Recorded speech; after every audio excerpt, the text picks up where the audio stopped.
Human Resources, Finance, and Property Committee to order. First item is Pledge of Allegiance. Please rise. I pledge allegiance to the flag of the United States of America and to the republic for which it stands, one nation, under God, indivisible, with liberty and justice for all.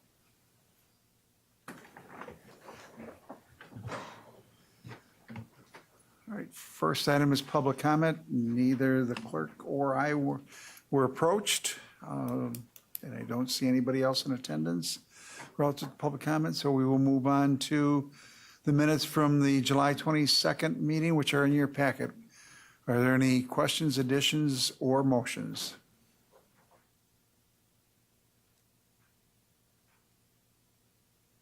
Moved by Jordan, seconded by Scott to approve the minutes.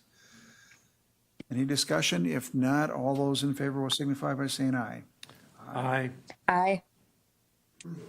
Opposed, no. That motion carries. By the way, all members are present. 6 are here and 1 is remote. So we will move on to acceptance of the 2024 audit and annual comprehensive financial report. We will take those separately. The first item we would take up would be the, I think, should we take them separate? We can take them separate or together. We had the presentation from John Rader, and John is available via WebEx to answer any questions that members have. And, you know, Sam, is there anything new that you'd like to interject relative to any of the documents? Go ahead. If I can just, very happy to confirm that Sam did submit in accordance with the state statutory timelines, not only the 2024 audit, but as we referenced before, the annual comprehensive financial report was finalized prior to that submission deadline. So again, giant kudos to Sam and her team and the rest of the financial professionals we have across the county. I just had one question relative to transparency and sharing that. Would this be worthwhile? I think we should probably send a email with an intro to the annual consolidated financial report to the entire board and with a link to it so that they have it in addition to what goes to the committee. We can certainly do that, and we always put them on the website for those of you that have an interest in reading financial reports. Each audit is on if you go to the finance department webpage on the county website, and you click then on the individual years, the audit is provided. All right, any questions? I know we had the discussion last meeting relative to the fund balance and the fact that we're below our recently adopted policy for cash flow purposes. So we will not be carrying anything over to the capital improvement program this year. Hopefully we'll reconcile that in future years. Any other questions? If not, what are your wishes? Chair Gibbs. Thank you, Mr. Chairman. I would move to accept the 2024 audit and the annual comprehensive financial report and place on file. Is there a second? Moved by Chair Gibbs, second by Supervisor Hart to accept the 2024 audit and the annual comprehensive financial report. Any discussion on that motion? If not, all those in favor will signify by saying aye. Aye. Aye. Opposed, no. That motion carries unanimously. All right, next is consideration of recommendations regarding modification of facility hours of access and holiday schedule. Administrator Leonard. Thank you, Mr. Chair. I will save you all. I'm not going to go through the full presentation. Everything in the packet is largely the same as what was presented previously, and I know you do have a very robust agenda with quite a number of very important items, not the least of which is the presentation from Elena that will immediately follow this relative to our compensation study and some proposals that, quite honestly, I think we really need to move forward with respect to compensation that Milena is going to talk through. But similarly, in my mind, each of these modifications, after our meeting last time, you asked to have staff go back and put together a plan, and I think I have a strong plan relative to recommendations moving forward, and these are really very, very important for our organization. I want to start with just a couple of key points.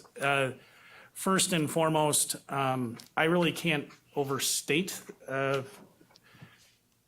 this fact with respect to our staff. We have high expectations of staff. I have high expectations of staff. I've been very fortunate to bring in exceedingly qualified, hardworking, and devoted people. We deliver services to the people of the county, and without people, we can't do that. And without really good people, we can't do it effectively. And I think the proposals that you'll hear from me, and certainly the proposals that you'll hear from Elena, are not out of the norm.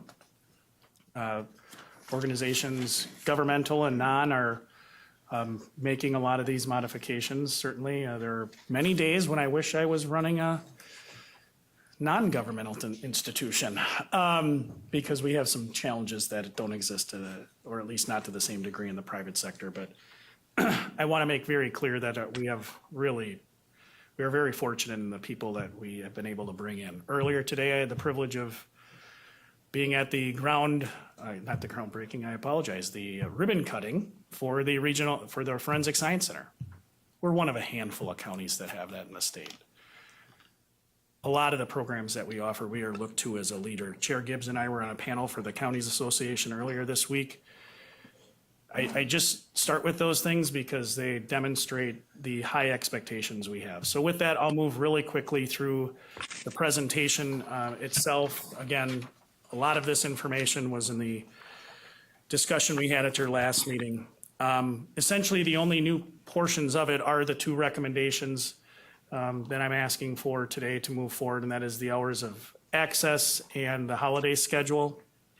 And I put those within the PowerPoint itself. On the slide relative to total compensation, the infographic on the right, I certainly don't mean to convey that all of those things are equally weighted. That's a function of my limited ability to modify clip art, but they are important. All of them are important. And again, not going to overstate it, but Milena, please understand the gravity of what she's going to be presenting here today. My comments relative to hours of access and holiday schedule really go to kind of the other remaining pieces of that pie infographic. But specifically, I wanted to foreshadow for Milena's presentation. She's going to ask you two specific questions which are on your agenda. How do we position ourselves relative to market for compensation, and how do we manage compensation moving forward? But as it relates to retention and recruiting, again, not to belabor the point, we have a fair amount of early turnover. We're not unique in that. That is a challenge being faced elsewhere. But I want to highlight just a couple of things that not only apply here, but certainly when Milena speaks, they are very important as we consider compensation as well. This is a highly competitive region of the state of Wisconsin. The state, generally speaking, has low unemployment. Central Wisconsin, specifically Marathon County, has exceedingly low unemployment. 2.7%, this is all from the Green Book, the most recent stats that are available.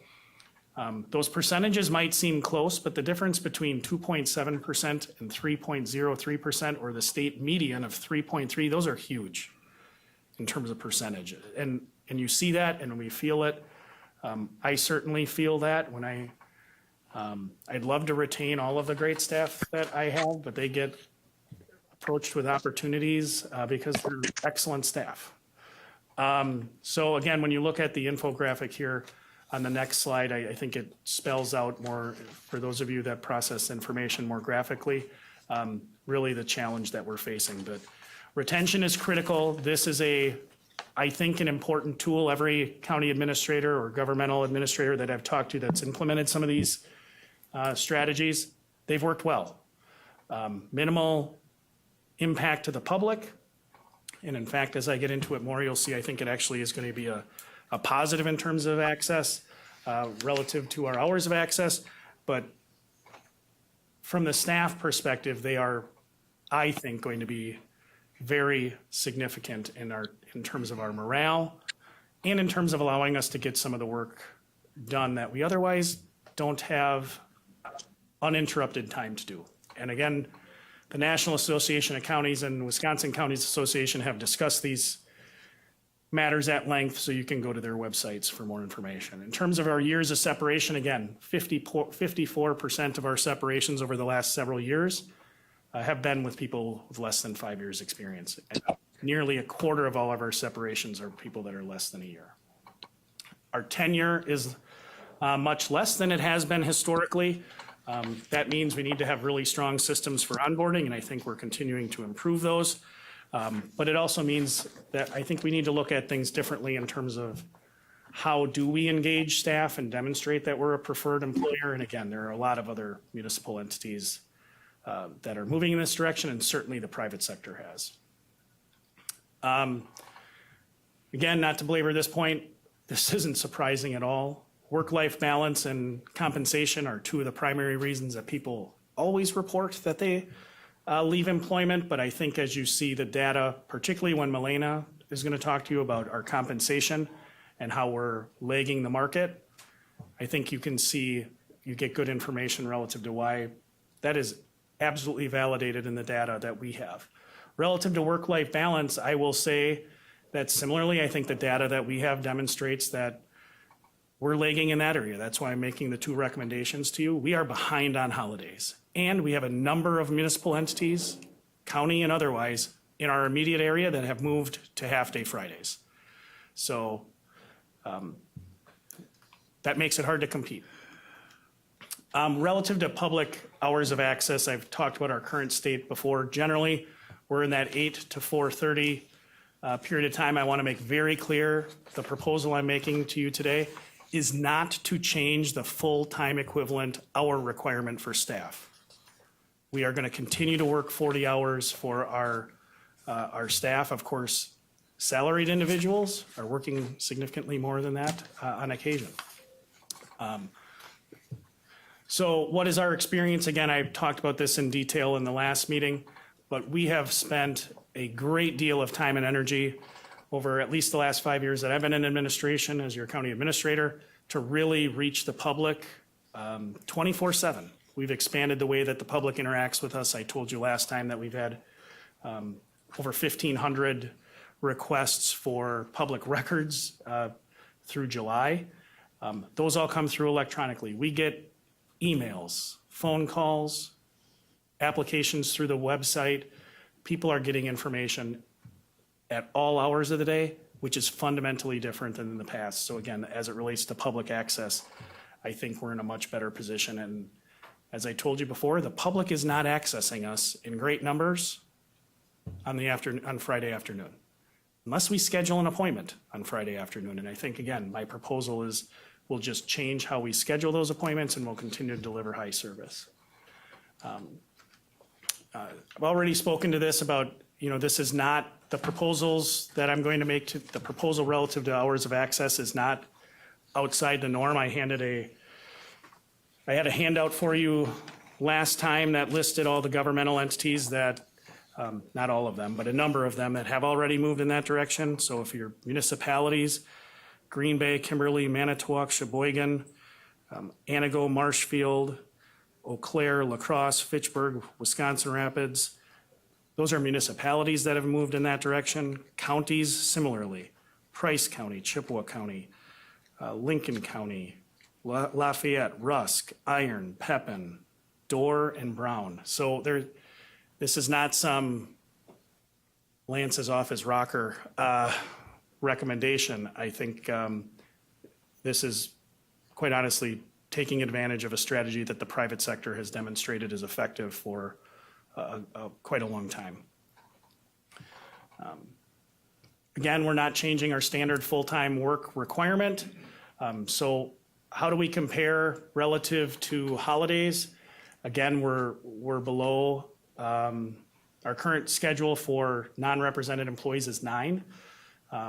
Represented employees, deputies and detectives is 10. the only change from my last presentation relative to this one is again, limited ability to utilize PowerPoint, but I tried to highlight just the counties that surround us and where they are. And you'll see we're low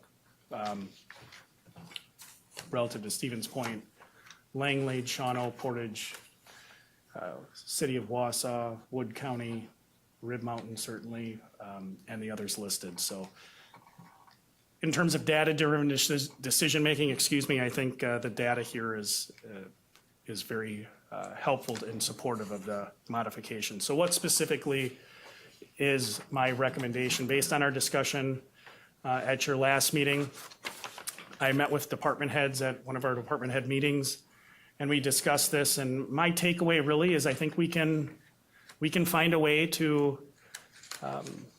open earlier, because there are individuals that, certainly the working age population, if we offer something around 7:30 to 4:30, Monday through Thursday, that's going to expand access. People aren't coming on Friday afternoons, but I do think there's a fair amount of the population that if we offer something earlier, they would appreciate the opportunity to take advantage. Relative to Friday, hours of access, proposal is to go 7:30 to noon. Again, we're not changing the full-time hour equivalent. Staff are still going to need to work 40 hours for those hourly employees. It's going to cover the vast majority of departments. It was really important to me that any proposal I would bring forward to you would be something that, one, would continue to serve the public and quite honestly expand access to hours that might be more conducive. But equally important, something that we can communicate to the public in a way that isn't overly confusing. I was not interested at all in bringing forward a proposal where we have 5 or 6 different approaches to public access. And there are local governments that do that. And I don't think that bodes well. So I listed the departments covered. Of course, there's some nuance there. For example, just to illustrate, facilities and capital management already comes in at an earlier time and works a flex schedule because that's when our facilities needs are. We want to make sure we address any issues earlier in the morning before the large body of our staff come in. But the rest of our administrative staff would be governed by this proposed schedule. Of course, 24/7 operations would continue as they currently exist. I thought it important to note, I've had really good conversations with the court system. There's a reason I starred clerk of courts and district attorney's office. As I shared previously, the other counties that have moved forward in this direction, generally speaking, the courts, I don't want to say are not governed by, but they aren't. And they're an equal branch of government to the legislative, right? The judicial branch. That said, our court system, in working with the judges and the local presiding judge, we actually had a conversation with the chief judge of the district. They are supportive of finding a way to do this while still ensuring that if there is a need for an emergency access to the court, and we might have some things to work through with intake, not to get in the weeds, but intake for criminal court on Fridays currently happens at 2:00. So it might not be overly conducive to have that or possible to move it into the morning, but we can do it differently. And there's a strong desire to have that conversation, which I'm really, really happy about. I think that speaks to the strong relationship we have across our justice system partners. But overall, I think the recommendation is a strong one. Relative to implementation, in speaking with our leadership team, department heads, it would take me at least 60 days to implement this, but the recommendation is to move in that direction. So if this committee is supportive of that, I would be looking for a recommendation to move forward with that and implement these proposed changes in a time where we are able to communicate that effectively to the public to minimize confusion. Happy to answer any questions on that. I don't know, Mr. Chair, if you want to take these one at a time or have me go through the rest. What are What are your wishes? Do you want to deal with them separately or deal with the benefit package in its entirety?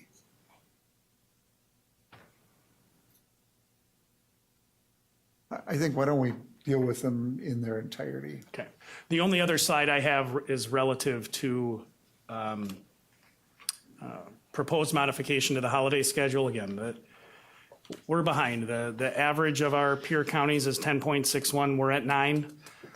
So just in terms of my recommendation, was to add 2 spring holidays to that general schedule for general employees, resulting in a total of 11 days, and work to provide some consistent annual holiday hour benefit across our non-represented employee groups. And the reason for that is just to ensure that for those of our employees that have different length standard shifts, that we have a benefit that is equitable across those.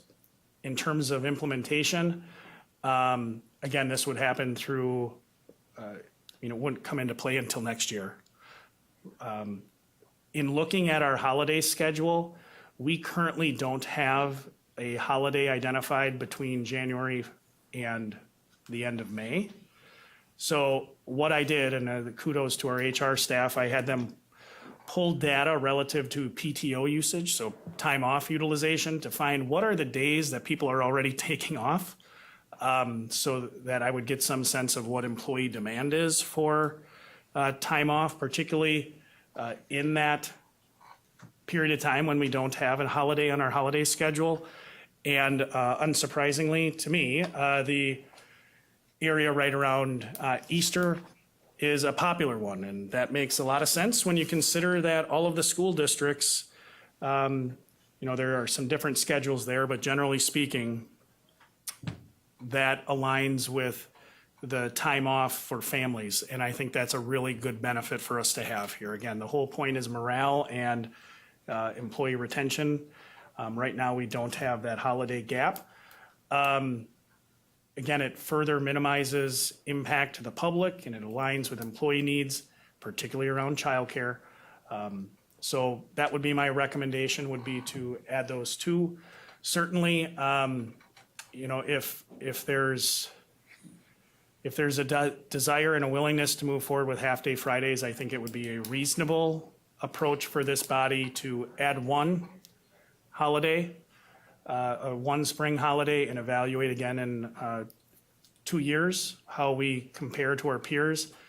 That's how important I think the half-day Fridays would be. But again, the data kind of shows you where we are right now. Any questions of the administrator? Supervisor Hart. Thank you, Mr. Chair. I wanted to ask one question about why those 2 spring holidays were fixed holidays as opposed to floating holidays. Is there a rationale? I'm sure there's an HR reason for that, but Sure. I just wanted to know that Absolutely. before. Molly can elaborate and correct me if I'm wrong, but as you get the mic. So the short answer is a lot of our challenge is that if you were to pick a floating holiday, the work doesn't stop.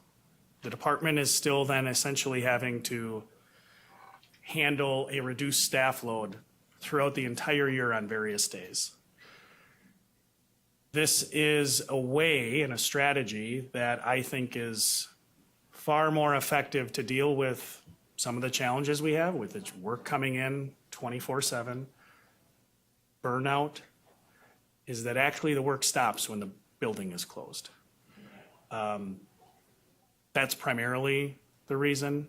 Molly, anything you wanted to add?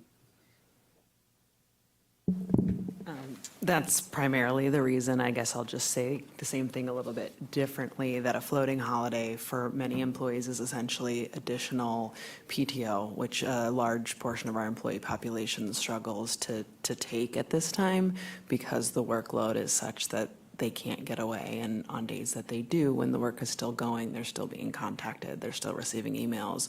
And so sometimes they return to the office and it doesn't really seem worth having been out of the office. So a fixed holiday would allow that workload to really kind of slow or pause and give them some time to actually take a break. like I said, that was much more well stated than I did. That is actually, that too cannot be overstated. I mean, we have a lot of people that, to take time away, it is hard, because when you come back, you have that, oh man, I wish I just came into work. That's a function of, and it's a function of, at least in some respects, the really good job our team does in the services that we provide. We provide a lot of things, as I said before, that other counties don't, which makes our services really valuable to the public, and they want to access them. So we thought long and hard about a floating holiday, and that would not be our recommendation, to put in place a floating holiday. Any other questions or discussion? Gordon? Question, what is, I guess for the half-day Fridays, will most of the staff be working Monday through Thursday and then taking off on noon, or will there be coverage in those departments past noon on Fridays? And then if a holiday falls on a Friday, and what does that do for the holiday? Or, you know what I'm getting at? Sure. So with respect to the first question, and I'll kick the second one to Molly. I would suspect, I mean, I don't know for sure how it's going to shake out, but I know we have a number of employees that, you know, if you have childcare issues and you can't drop your child off until 8 o'clock, we are still going to offer the opportunity to the greatest extent possible to say, hey, you can work 8:30 to 4:30, and if they need to work 8:30 to 4:30 Monday through 5, we still have, you know, just because the public's not walking through the door, we absolutely have work coming in through those other means that I talked about. So this is really a flexibility initiative that I think will, again, positively impact morale. My hope is that, yeah, I do have a lot of staff that can do the 7:30, and we're going to make it work. Our department heads, I think, are behind this. 7:30 to 4:30 Monday through Thursday, and then hopefully we get to have some people take PTO, feel like they can take, hey, I got my 36 hours in during those 4 days, and I'm going to work a half day on Friday, or maybe I take the whole Friday off and I get to use 4 hours of PTO because I feel like I can get a break from work. Because right down there's a lot of staff that don't have that feeling. With respect to the holiday falling on a Friday, you want to take that one? Yeah, absolutely. And that's just kind of building on the flexibility piece that holidays are actually hours opposed to days. And so if an employee has an 8-hour typical workday, a holiday would be 8 hours that they would then get on that Friday. But because we allow flexible schedules, they could, if typically they only work 4 hours on a Friday because that's their regular schedule, they would still have that 8 hours of holiday on that Friday, so they could flex their time to utilize those other 4 hours in other places throughout the week to ensure that they're equaling that or totaling that 40 hours in the week. So they wouldn't necessarily lose or gain anything because of when the holiday falls, but they would just flex their time and work with their department to ensure coverage. So everybody is working that 40 hours. But they're receiving 40 hours of compensation and working to offset the 8 hours of holiday pay. Would the expectation then be that the holiday time be taken within that week? It would need to be, just the way that the system works, yeah. Are there? Actually, let me just clarify that. It would need to be in that week for our non-exempt staff. For exempt staff, they would have the 2 weeks of that pay period to be able to flex their time. So hypothetically, Friday and Monday, the following Monday morning? Depending on where that holiday falls in the pay period and what the status, the exempt status of that employee is, yes, hypothetically, Friday and Monday. Supervisor Hart. Thank you, and I will also attest to that. Since the city has moved to summer hours, I work my regular hours, and the amount of work that I can get done on that Friday afternoon is incredible when there are no public interruptions or even interruptions from coworkers. So that is a real benefit to allow some employees to be able to work those regular hours and get a Friday where they can just focus on something that they've been putting off for a really long time. So I really, that is a really good benefit. One other quick question I have on the date for these fixed holidays, and it's just a question of if that would impact the clerk's office for election administration, because sometimes that could fall on the date of the spring general election, where you would have off the Friday and then the Monday and then the Tuesday could be election day. I know that the county clerk's office wouldn't have as much to do, but I just, if they have to work over that time period, how would that work? I'll give you my sense to start. So that would assume we're adding 2. And while the data supports adding 2, and provided we go half-day Fridays, I think it's a reasonable step forward to say, let's add 1 and revisit. Relative to, I mean, if people have to work to get on a holiday, I don't know, Molly, I haven't actually thought about that specific question. Yeah, we do have policies in place for how compensation works on designated holidays. And so, of course, the department specifically would work to flex people's schedules to make sure that the work gets done. But if people were to need to work on that holiday, we do have holiday pay on top of holiday pay that would ensure that individuals who had to work on a holiday were compensated accordingly. Any other questions? Supervisor Reynolds? Thank you, Mr. Chair.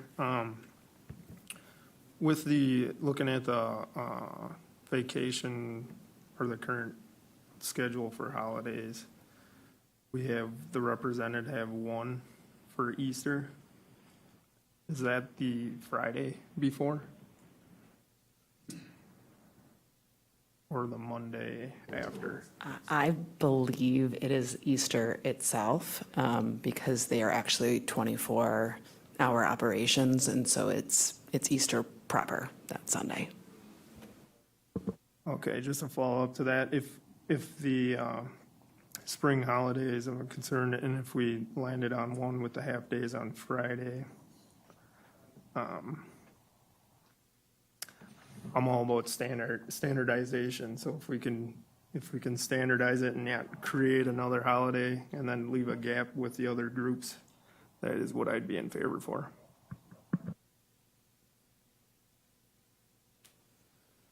All right, any other questions or discussion? Supervisor Poole? Just a quick comment for perspective. State has 9 holidays, federal government has 11 too to add to that, so I think 11's a pretty good number. The state has 9 holidays plus 3.5 personal days plus the vacation schedule. So they would have the 3.5 personal days in addition from experience. Yes, when I left the state, I can attest, when I left state service to come to county, you give up a lot of the benefit of separate sick, separate vacation. We don't accumulate PTO at the same amount, as you can tell by the significant grin on the face of our district attorney in the back, who maintains his state employment. But they do have 9 holidays. Supervisor Poole is correct. The difference there is that they have Martin Luther King as one of their holidays, King Day. From the county. Any other discussion? Chair Gibbs. Thank you, Mr. Chairman. Well, I think the data is clear. When you have 54% of your turnover coming within the first 5 years of employment, and then of those, the leading reasons for leaving, 72% are dissatisfied with salary and pay, but 63% are dissatisfied or list as reasons work-life balance and workload. All of those, at least some of those, we can address with potentially half-day Fridays and also potentially adding some holidays. So I would be in favor of looking at moving forward with the half-day Fridays and at least adding one holiday at this point and revisiting it in 2 years and seeing if that one additional holiday puts us at the same level as the deputies and at least gives us an opportunity to review it in 2 years. Was that a motion? I will make it a motion to move to implement half-day Fridays and adding one paid holiday and implementation. Is there a second? Second by Supervisor Lemmer. Any discussion? Supervisor Hart. Thank you, and it's just a quick comment. I'm going to take the opportunity to lightly criticize my employers, the city council, because when this discussion was brought to city council, it really wasn't discussed that summer hours were a benefit to employees, and I just want to say thank you to HR and the administrator for bringing this forward and saying that this was a benefit to employees, and I think that really helps show the value of employees, because I don't think that occurred when this discussion happened at the city. So I think this really shows how much we do care about employees. So thank you. All right, any other discussion? If not, all those in favor of the motion, which is to go to the half-day Fridays and add one additional holiday, will signify by saying aye. Aye. Aye. Aye. Opposed, no. That motion carries unanimously. Now we'll move on to the compensation system market update and policy issues associated with it. Thank you, Mr. Chair, and thank you to the committee. I really appreciate your action on the last item and appreciate your attention on this item. We do have, Milena, can you hear us? David, is she on? There we go. Can you hear me? We can, thank you. You just needed Excellent. you needed to pause a little bit to make my heart skip a beat, so that was good. Sorry about that. No, you're fine. We have Milena from McGrath. She's worked very closely with Molly to put together this update for you. And again, I'm a bit of a broken record here, but from my perspective, this is the most critical thing you're going to talk about today. Not that the last items were not important, and the audit certainly was important, but the data that Milena is going to go through with you today, I think really does give us some insight on some more sustainable strategies moving forward.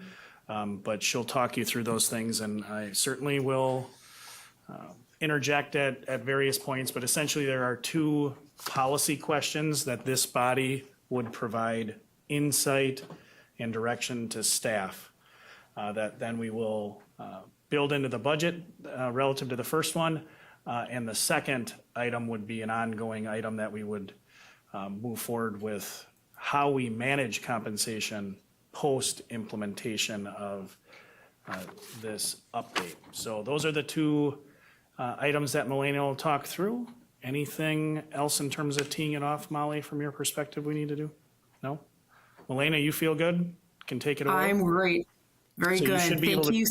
You want to try sharing your screen, and if that does work, we'll be fine. If not, I can certainly flip through the slides here.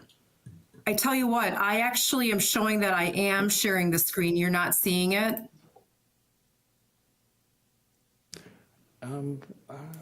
Give us 1 second. I'm See. not seeing it now, but Let me try that again. And if it doesn't work, do you see it now? no. No. Okay, I'm going to let you navigate this then, Lance, so that we can just keep going. How does that sound? That should work. David, you want to put it back on the presentation mode and all? Very good. Perfect. Well, Yep, your yeah. first slide is up, just the general title slide, compensation system market update. Sounds good, and I'll let you just go ahead and advance. So good afternoon to the committee, and thank you so much for the opportunity to talk about compensation. I do have just a very quick agenda, like Lance was talking. We do have some policy items that we want to get to, but before we do that, I do want to share just a little bit of what's been happening in the market for the last couple of years and how that has impacted the county's compensation structure. I feel that you need to see how you're doing against the market so that we can move forward and have some of those policy conversations. If you want to advance, please. So as you just finished talking about in terms of benefits, we have seen that there is a major change in how organizations have been approaching compensation and benefits the last couple of years. We know that compensation is number one in terms of employee feedback. What brings a person to the table, or what are some of those reasons why they might look to leave. Now, historically, compensation used to be number 3 or 4 on the list, and we know right now it is number 1. It is the main driver why people are leaving. And there's other areas that you need to be thoughtful of as a large employer in your area, and that is that there's private sector options. Some of your employees might not necessarily feel that they have opportunities for professional growth and development, and sometimes that is a challenge within public sector for individuals to know that it really is a professional area where you can have a long-term career, although the new workforce does not necessarily view it in that way. But one of the other reasons why the public sector is being challenged with turnover is because you have personnel that are being poached. Right now, given the number of individuals in public sector that are leaving their employment, whether they're age eligible to retire or they are being given opportunities to go, what's happening is that organizations want highly skilled individuals to come in and replace those individuals. So what's happening? Poaching. Individuals, your most experienced people are the ones that are absolutely at greatest risk, because those are the individuals that those organizations want. And last but not least, you're fighting against remote work and flexible work options. The county has positioned itself in a real positive position here with your last motion to forward those changes to you. Employers that are flexible and they want to be able to give employees choice, they are positioning themselves more favorably in the market. And so, from my perspective, I think that last item that you just talked about is going to be very beneficial for the county. That's what's really been happening the last couple of years. And what I can say is that it feels a little bit like the waters are calming, but that's not necessarily without consequence. And we're approaching this as, we've gone through the crisis, and now we're looking at it in your future as more on a fragile future. And so you cannot ignore your compensation. You cannot ignore your benefits. You really need to be in touch and engaged with your employees to know what's important to them. And that will help position you what you need to do in the next couple of years. We still have very difficult positions to fill. We do have some consequences where we have organizations that are changing their minimum qualifications because they cannot find individuals with the skill set that they're looking for. And when that happens, then you need to make sure that you're putting additional dollars into that professional development. So even though it might feel like the market is cooling a little bit, please keep in mind that you do continue to have some struggles, and that this does need to be a topic that is forefront to your organization.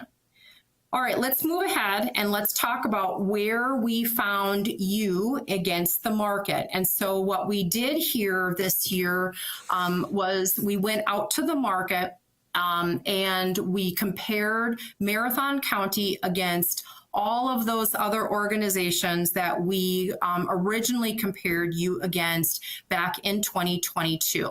And let's advance to the next slide if we can. The next slide is all of the public comparable organizations that we compared you against. That is the same list from 2022. And I want to just point this out that you have a very comprehensive list. And so we feel very comfortable with the data set that we're going to be sharing with you. So when we do that, we go out and we try to benchmark as many of the county positions as possible. We do know that not everybody is going to have a match, but we do try to get at least 75 to 80% of your positions so that we know that we've got a real strong data set. So all of your organizations are going to be other counties. They're going to be some of your regional players. And then we do go outside your immediate region just simply because you do have some specialty positions as well. And if we want to fast forward then to the next slide, what we'll do then is we will compare each of your data points against all of that data that we have compared from all of that information we put into a data set. And we look at your minimums, your midpoints, your maximums, and there will even be opportunities when we take a look at the incumbent rate of pay to see how is Marathon County looking against that external market. This is a real good reflection of what you have been doing to help maintain your system against the market since 2022. We put all of this data into what's called a comp ratio. It's a comparison ratio between the county and the rest of that data. We want your numbers to be as close to 50% as possible. 50% with a comp ratio means that you are average to the market. So if we find that Marathon County is paying $20 an hour and the market on average is paying $20 an hour for a position, that will result in a 50% comp ratio, which means you are aligning to the market. We do know that if your salaries start to slip, then that becomes problematic once your comp ratio number gets to be under 45%. And so if we want to progress to the next slide, what I want to show you is what two of your major data points look like when we took a look at your salary ranges in comparisons to the rest of that market that we collected. So when you look on the screen on the far left-hand side, this is your minimums or your published hiring rates that you have against the rest of that comparable organization. And anything that has a 50% comp ratio or greater is in blue. And if you have a comp ratio of between 45 and 49, that's in white. Anything that's under 44% is going to be in the yellow.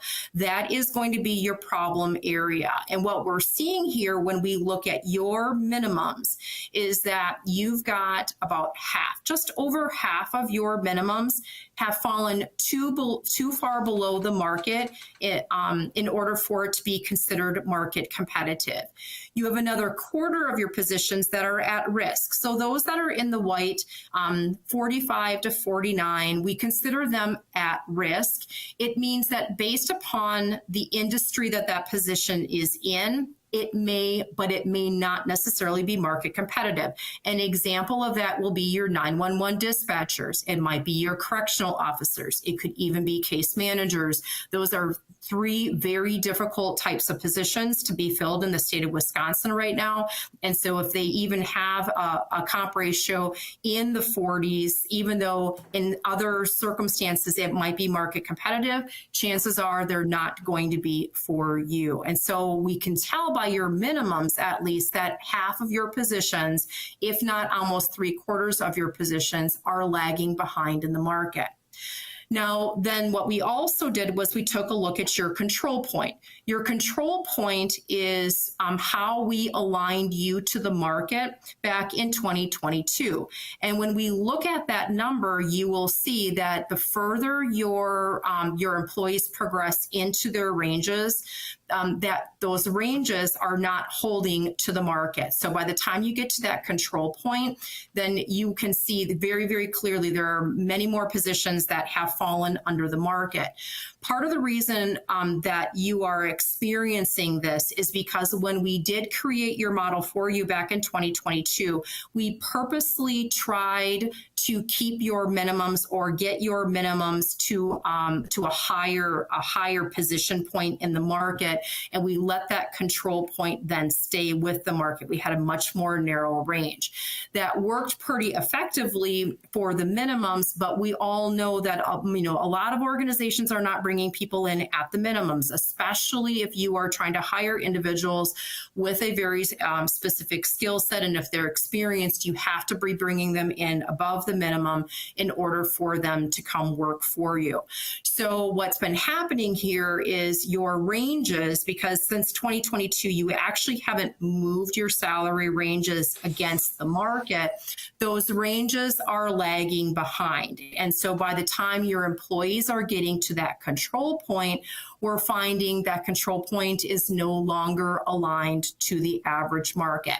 That's an indication then that there needs to be some there will be some strong recommendations that the county revisit how they are managing those ranges on an annual basis, and that there needs to be some additional economic adjustment put on those ranges on an annual basis instead of waiting the 3 years that the county did here, because clearly your ranges are falling behind against the average. We want to fast forward. So that's what you'll look like right now.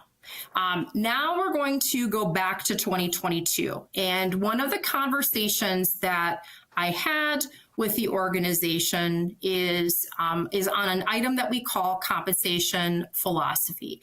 And that is the strategy that the county takes to be able to position yourself in the market for competitive compensation, both for retention of personnel and also re-recruitment. And it helps set the direction for your county administration to bring forward recommendations that will align with this policy decision. Back in 2022, we talked about 3 options. We talked about whether or not the county was in a position to be able to pay above the average or be at the average. And in some cases, because you were a new client and we just did not know where you were at financially, were you going to be an organization that needed to lag behind the market? And so we talked about the 45th percentile, the 50th, and the 55th. So being at the 50th, what that means is that we would position you around the middle of the market. So of all of those comparators that you saw on the list, we're trying to put you in right around the middle, which means half of those comparators are going to pay more than Marathon County. The other half are going to pay less. But if we could position you more competitively, say the 55th or the 60th, that simply means that we're going to position your salary ranges higher and are higher than the majority of those positions. It does not necessarily mean that you're going to be the highest paid. You will not. But we do want to position you more competitively within the market that we have identified. So back in 2022, McGrath's recommendation for the county was to place you at the 55th percentile to try to give you a little bit of a competitive edge. The county was not able to do that financially. The implementation really did result in aligning those salary ranges at the 50th. And now the question becomes, is that working for you? Earlier this afternoon, you heard about some statistics about your turnover. You've got individuals who are leaving within the first 5 years. And actually, you have a very high percentage of folks that are leaving just simply in the first couple of years. And they are telling you that part of the reason is wages. Well, then I think one would ask, is the 50th percentile philosophically or strategically, is that working for the county? Or do we need to position yourselves more competitively? And that's going to give you maybe a little bit more padding. And there's a couple other reasons why we might want to consider that. So if we want to just move on to the next slide. I'm not going to read through everything line by line here, but what I did was I put together some reasons for you to be thoughtful about where you strategically might want to position yourselves, knowing that your metrics right now are telling you that the 50th percentile, although it's been, you are able to fill positions, you're not able to keep them filled long term. And so, what this is it's some pros and cons, and these are really for you to be thinking about. I really do want to put some focus on what I have on the screen here for your 55th and your 60th percentile, because you are a major leader in county government. Number one, you're geographically located in a part of the state that does not necessarily have a metro area to draw upon. You actually are the metro area of this particular region. But you are a leader. You are participating in new initiatives. You have multi-jurisdictional services that you are providing. Your ADRCs, your IT departments are two real good examples of this. And you will do pilot programs. And so I put your county as one where I call you a high-performing organization. You have a high expectation on your employees, and I think that your constituents have a high expectation of the services that they receive from the county. And so because of that, I think that this is an area that you want to be thoughtful of. Are we in a position where, number one, we are able to, and number two, should we make sure that we are going to establish those salary ranges above the average? Most organizations that we work with are trying to get to the average, but I think that there are enough reasons why Marathon County really does need to have that conversation that average is not necessarily working. I don't want to say that it's not working for you, but I think that you will be much more effective as an organization if we could position you a little bit stronger in that market. With that said, the 60th percentile might be a little bit of a heavy lift financially. And so I do think that there is some room to discuss the 55th.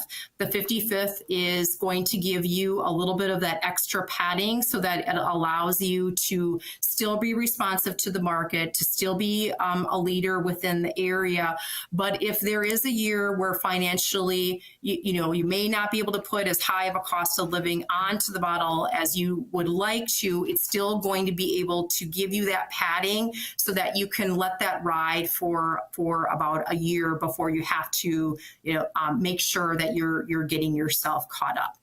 So what I did for the organization, if we want to advance to the next slide, is I did a preliminary costing for you, and these are some high-level numbers. But oftentimes when we're talking about policy items, there is there's a pretty significant number that comes with this. So in order to get the county realigned to the 50th percentile, which is where you were 3 years ago, we know that number is going to be somewhere in the $3 million ballpark. I've got a range there for you.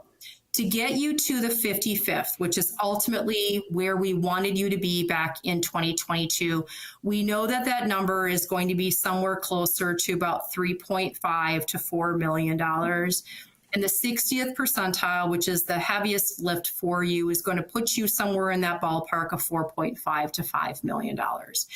And as your consultant, we do need to balance whether or not you can, you might be able to implement the 60th percentile, but then my next question will be, can you financially sustain this long term? And that is, that certainly is a consideration when you're talking about the 55th versus the 60th percentile. And Lance, I don't know if there's something else that you want to speak to on that. Sure. No, thank you, Milena. Just for a little bit of context, and Milena brought us these high-level projections. Sam has been working with Molly to really dial those in, and I think our indications are right now that, again, Milena's numbers are those high-level projections. I want to make one thing very clear. We're confident that we will, as a management team, be able to implement effectively at the 55th percentile, and that I'm going to echo Milena's recommendation to you. Our team is echoing that recommendation. Just for context, governmental entities setting a higher bar than, there certainly are a number of counties that set 50th. They want to mirror the market. We tried that. I will be more direct perhaps than Milena was. It has not worked for us well, mirroring the market. There are other counties that set that bar far higher. Washington County, our peer county in terms of size, 75th percentile of their comparable counties. That is their message to employees. In speaking with Josh Showman previously about it, it served them well in terms of retention. We can't afford that. I would never recommend that. The 60th would be a very heavy lift for us, and I would have questions about, to Milena's point, sustainability. What I do think, and Milena's, I don't want to jump ahead too much, but Milena's second recommendation, apart from the 55th percentile, is to change the way that we manage compensation on an annual basis moving forward. And that is to move from an open range to a structured range and have on an annual basis, which I think is the way that the more counties are moving in that direction, but that's also the direction, as in speaking with my private sector colleagues, they look at compensation every year, and a number of them look at it a lot more often than that. If the private sector needs to make a change in compensation, they can move very quickly to do that. Candidly, we don't do that. We budget one time a year, and we budget in the preceding year several months early. I mean, right, we're talking about budget. We just talk about it in June and July with the audit, and we'll probably have an earlier schedule moving forward. So we don't have that ability to be as responsive. The other thing I'll say, Milena alluded to this, and I referenced it in my previous comments with our region. We are a highly competitive region. We have, and there are days certainly when I look with envy upon some of our northern counties, and you don't have to compete against multi-state, national, and in fact international businesses. We have those here, which is great. It's a great thing. It presents some challenges because, as Milena said, we have highly talented people that build a body of skills that make them even more valuable to the private sector. And they can swoop in then and offer great opportunities for our team members to pursue. So I would echo Milena's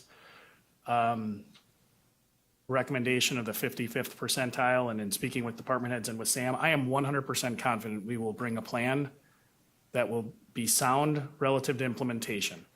We're already having conversations about, as I alluded to in previous meetings with you and at other committees, aligning our costs of our employment. We know we're not getting $3.5 million of new levy.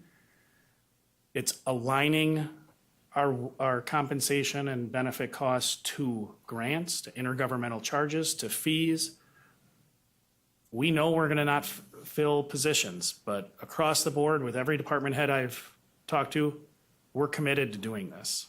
This is critical to us being able to deliver services. As I said before, we need really good people. We are behind. Milena's data, that's her data. I didn't see the charts until last week. So the thing I'll say, it shouldn't surprise us that we're behind. As Milena said, we think about what's happened since 2022. Equalized value in 2022 went up 12%. In 2023, it went up 12%. In 2024, it went up 9%. And this year, the preliminary estimate from the Department of Revenue is 9%. So, and you've seen that in the private market, not to that extent relative to wages, but that just, looking at the housing market, that's what you've seen in terms of growth. Again, not to jump too much ahead to Melena's second recommendation, but I really do support changing the conversation around our financial planning relative to budgeting for compensation from a kind of set it and forget it sort of approach we've taken to the range to on an annual basis, talking about compensation and essentially having a two-pronged conversation. One is around how much does the market demonstrate to us that our scale needs to move, and then we have that conversation, but also have the conversation relative to the ranges that are we funding a movement within a structured range. So for those of you familiar with the STEP system, it's that idea of fund a step, and are we doing a cost of living adjustment to the whole scale? And speaking with my colleagues, that's served them more effectively than certainly I would say our system over the last 15 years has served the county.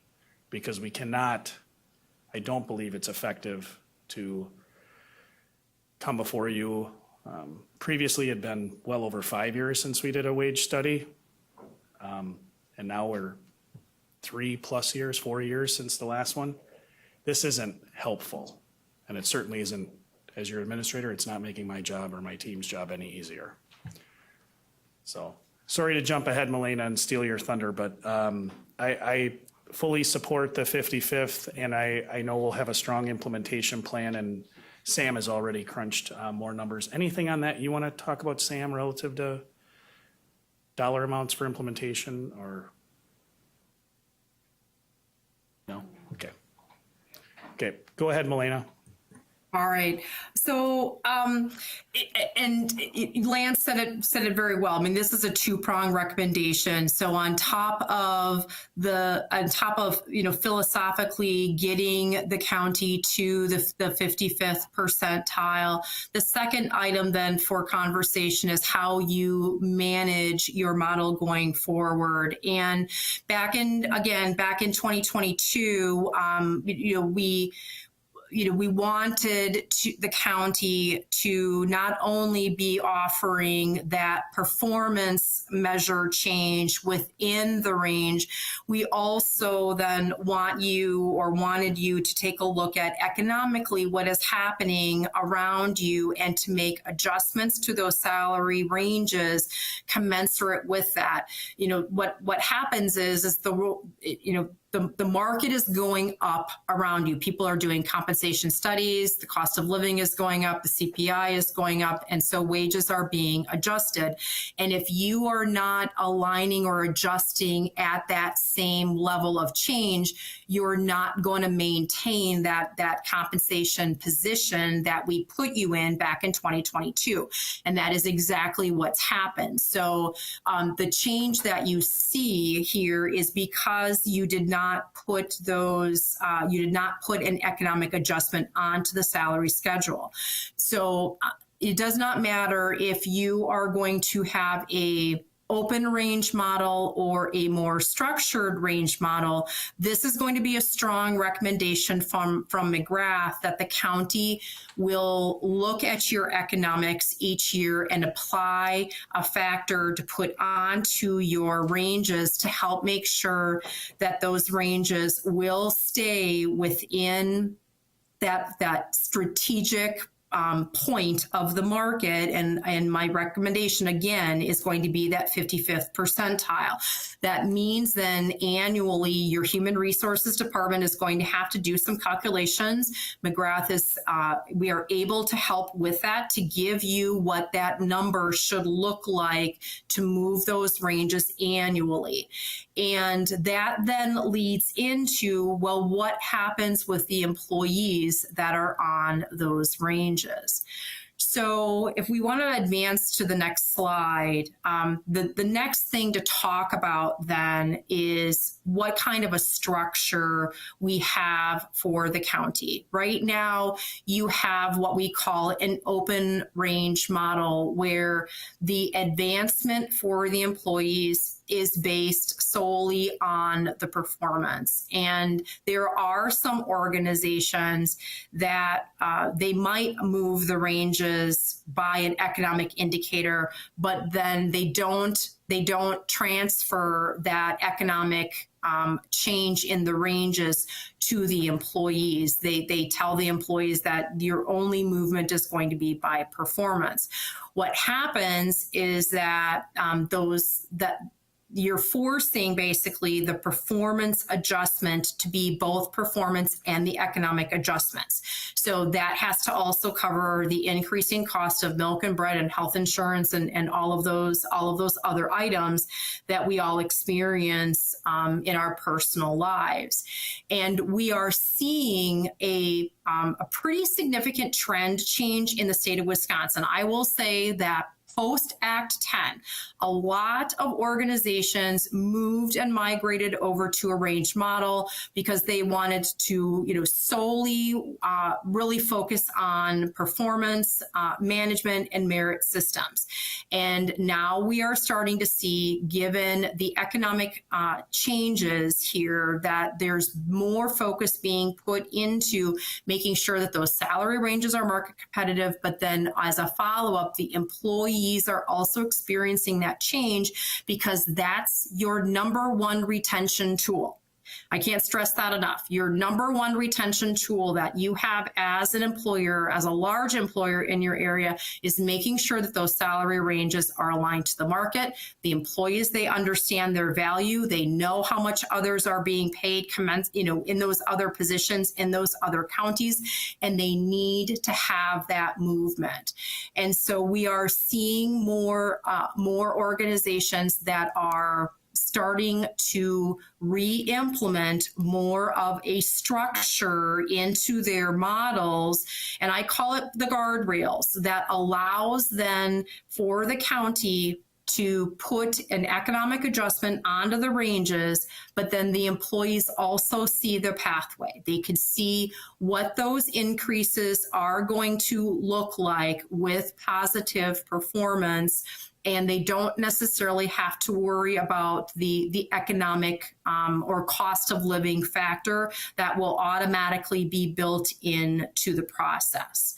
Now, being that you are a what I would consider, again, a high-performing organization, and that merit and performance matters, and it absolutely does, and that is an engaging tool for the employees, I think that the county has some opportunities there to continue that. We still don't want there to be anything like guaranteed pay or anything of that nature. But if the incremental changes are going to be consistent across the board for employees, and that performance measure is going to feel more like, are you meeting the expectation or not? You're going to want to do something above and beyond for those individuals that are absolutely there, your rock stars, your gold star, however you define them. And there are other programs that are available to the county that doesn't necessarily have to focus on base wages. There are, we have seen 457 contributions. We've seen additional time off. We've seen bonus programs, one-time single pay, non-base building opportunities. So there's a lot that is available to the county that can help supplement a more structured range model for the county.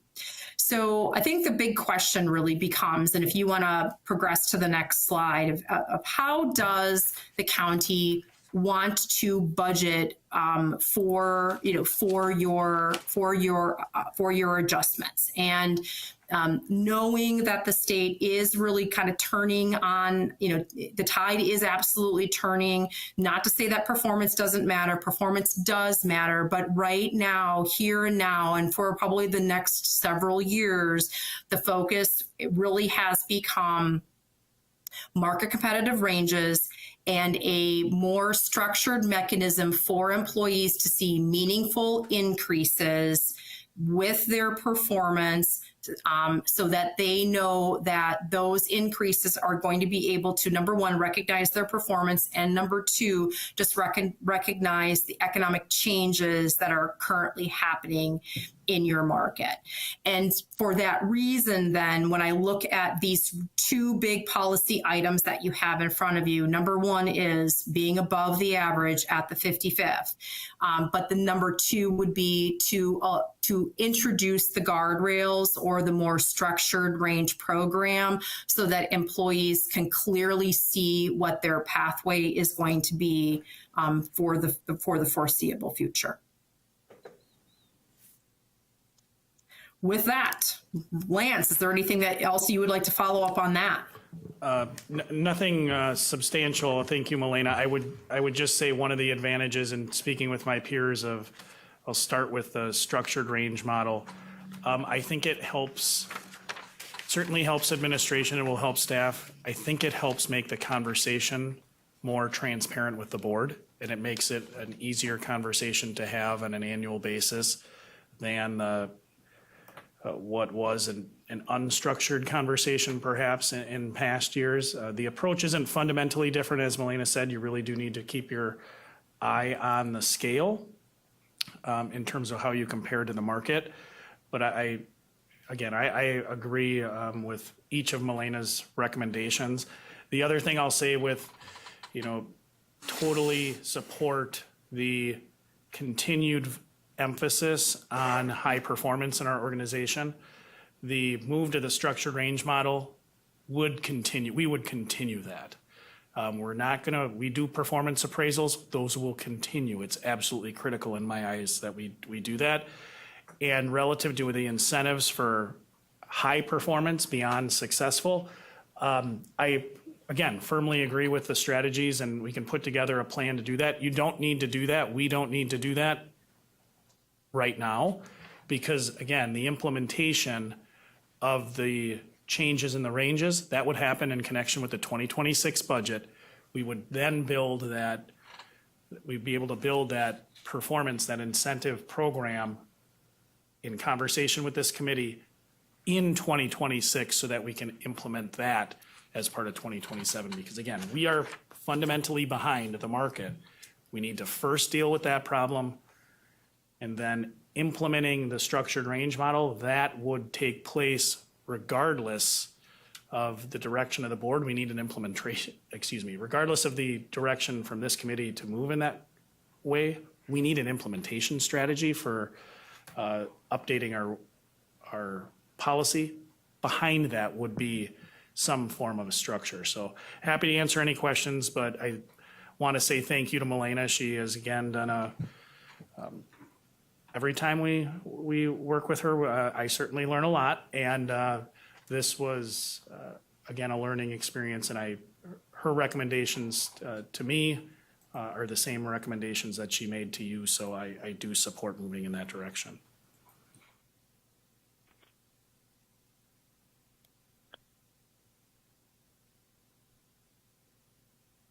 Supervisor Lemmer. Thank you, Mr. Chair. Can you just help me understand the comparables? It seems like when we did this last time, there were people who took issue with some of the municipalities or counties, and I just would like a refresher, I guess, on how you've picked those and how we know that they're not skewing any of the data.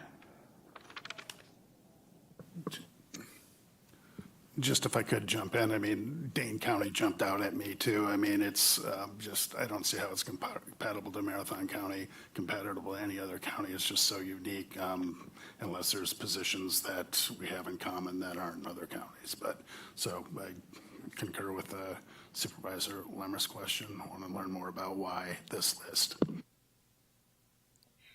So when we did the study back in 2022, we met with all of the department heads, and we talked about organizations, not only in your local market, but other counties that might be providing similar service.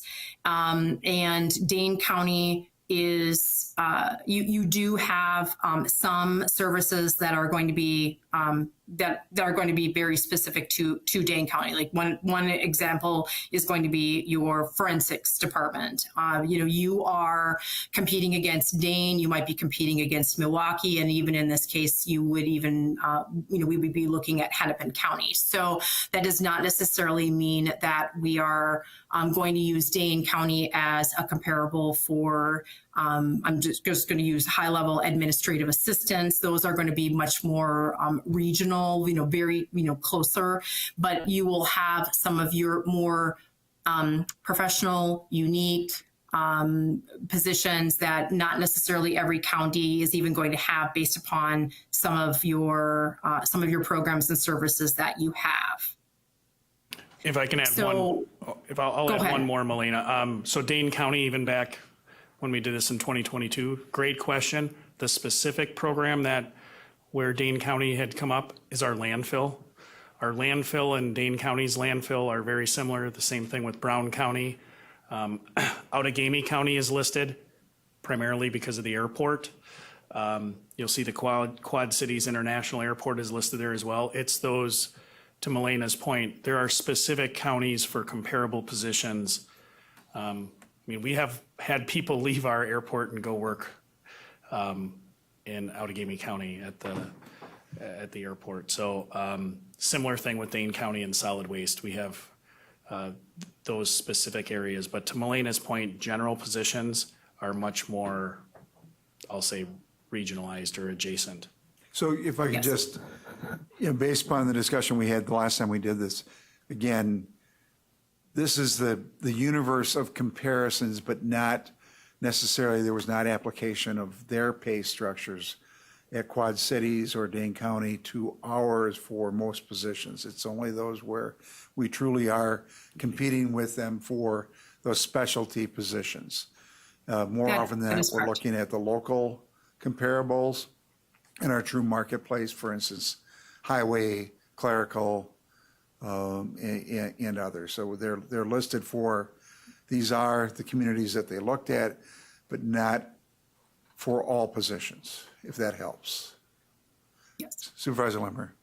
Yeah, that's really helpful, and so I appreciate that. So looking holistically at this, right now, the recommendation is to go to a structured model at the 55th percentile. How does, like the employee experience and, I don't know, health insurance, other fringe benefits, how does that factor into any of this? Is there a way to quantify that so that we can look at this holistically, or are we not doing that in this discussion?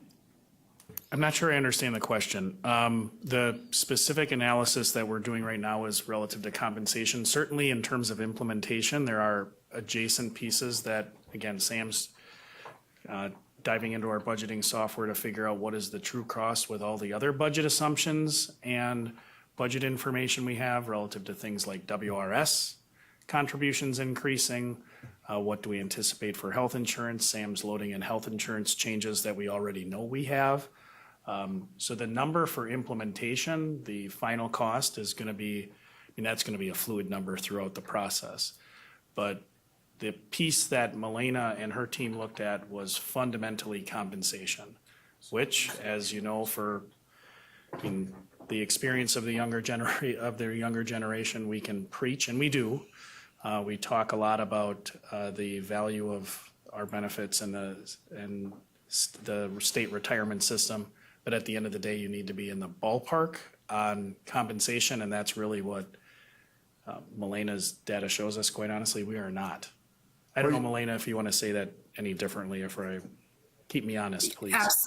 Absolutely. Wages is what's going to bring people to the table. It's going to be what we call your total rewards that is going, and wages is one piece of that helps keep keep a person at the table. When we know that it's not only wages, it's also your traditional benefits, but it will also include your well-being. How are you taking care of your employees? What type of professional development opportunities are you affording your employees?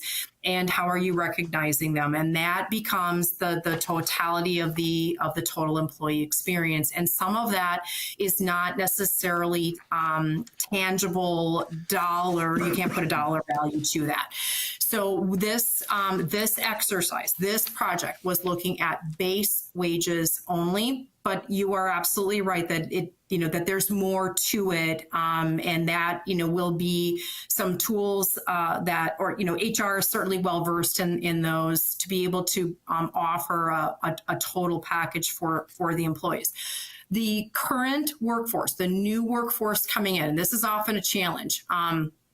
They care about the dollar. They don't care necessarily about the state retirement system, and most of them are not even necessarily caring about health insurance. It's a little bit later in, a few years into their career that they start to care about that. Some organizations, based upon the demographic profile of your employees, what they are really interested in is more that long-term, what is happening with my retirement, what is happening with my insurance, because I'm getting maybe onto the later part of my years with my profession, and I'm starting to think about retirement. So employers do need to be pretty well balanced in having options for employees, because different things are important to your employee group, and it's not all universal. And that's why having that flexibility and multiple offerings is going to be important. But at the end of the day, the wages really truly are number one right now, which is bringing your folks to the table. Supervisor Marshall. Vice Chair. Thank you, Mr. Chair. I know you had mentioned that we're the high-performing organization. I know high-performing organizations usually find process improvements that result in fewer FTEs being needed, but in the past 3 years, we have not seen any reduction in our FTEs. So I know also in Washington County that they have been able to reduce their workforce over the course of 10 years significantly by double digits. So I'm wondering, I guess I'm asking administration to research how Washington County was able to have fewer people do the same amount of work. Sure. So that we can do the higher level, the 55%. Sure, I can give you, I've had that conversation with Josh Schoman. I'm not going to be able to get into specifics, but the short answer is that county decided they wanted less services delivered. Washington County sold a number of its parks. It downsized its parks department. It moved to a shared public health department with a neighboring county. Marathon County, the board has chosen an opposite track. You have created a new forensic science center that significantly increased the number of staff that were needed. I would like information on what those choices are, because I guess I don't remember being presented with that option to say, if we had one or two less fewer parks, this is what it would mean for fewer FTEs. And the other comment I would also say, if pay is number one, then and health benefits and the WRF is not valued by our employees. We can't do anything about WRF. But we probably can't afford to do above median pay and offer a Cadillac health insurance as well. So I guess if pay is most important to our employees, I'm okay with going to the 55%, but something has to give. And I guess I would like administration to tell me what that is. Sure. I don't disagree that the board set the budget priorities just a couple of weeks ago, and you are absolutely correct, Vice Chair Marshall. Compensation was number one. It was your top budget priority in your priority setting. Health insurance was not. And I think that's an area where I fully anticipate when we get our renewal information, we're going to need to make some tough choices there. In terms of positions, I can already tell you that I've had conversations with departments, and this is going to be a shared lift. And I had one with a department head yesterday about not filling a position and being more efficient. We have downsized positions in departments. I would very much so say that that's what happened. You can look across the hall from this exact room we're in. The county clerk's office used to have a number of more staff within it, and we've downsized those substantially over the last several years. I anticipate not filling a position in the clerk of court's office. After speaking with clerk of court Schremp, she has been a champion of efficiency and doing position sharing. We've tried position sharing again between other departments within the county, most notably recently between the clerk of courts and the county clerk's office.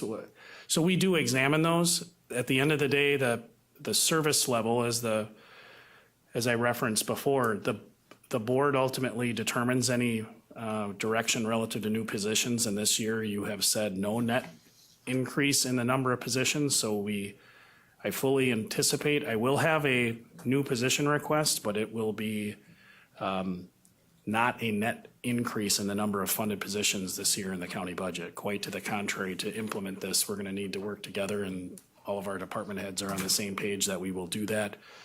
Two, as you said, Supervisor Marshall, make tough choices and implement this, because we know there's not, I don't have the luxury that the state had recently in increasing their budget spend this year in the approved annual budget by over 12%. We legally can't do that. So absolutely tough choices to follow. Chair Gibbs? And Thank you, I would Mr. ask that we try to be a little more succinct with our answers, given the time. Well, I would push back a little bit on Supervisor Marshall's comment, and that is, we have on each of the standing committees agendas the level of service, the service that you want to continue. And I've attended multiple committees and had those discussions. And it's not administration's role to bring us back unless asked to by those committees. If we want to do less, then that's fine. Let's have that discussion. Where is that less going to come from, and which departments? We can cut service. There's no question that we can, but that's not been the direction provided to administration by the standing committees. Again, we have it on each of the standing committees' agendas, and we have it on the HR Finance Committee agenda. So if there's something that the board sets that wants to do less of to minimize that, by all means, administration will provide that direction after the direction's been provided by the standing committee. Supervisor Lemmer? Thank you, Mr. Chair. So going back, to the holistic kind of thing, and based on what our presenter said, do you, and this maybe is for HR or admin, do you ever foresee kind of a buffet style with compensation where a newer employee might pick the higher salary in lieu of health insurance or, retirement or whatever, PTO, and then it can change as people mature into their position and start really thinking about those things? Or does our software, and would that just overcomplicate things? I mean, AI is coming, so I'm just wondering.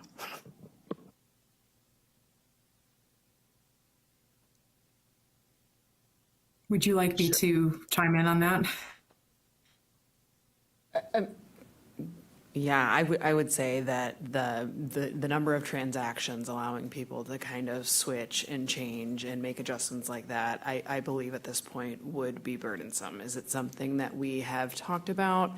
I would say yes, to a certain extent. The idea of incentivizing people to maybe not take our health insurance for some kind of monetary trade. I think the concerns with that is unhealthy people stay and healthy people go, ultimately increasing the cost of our health plan opposed to actually saving money. As it relates to retirement, we don't have a choice. There is no choice.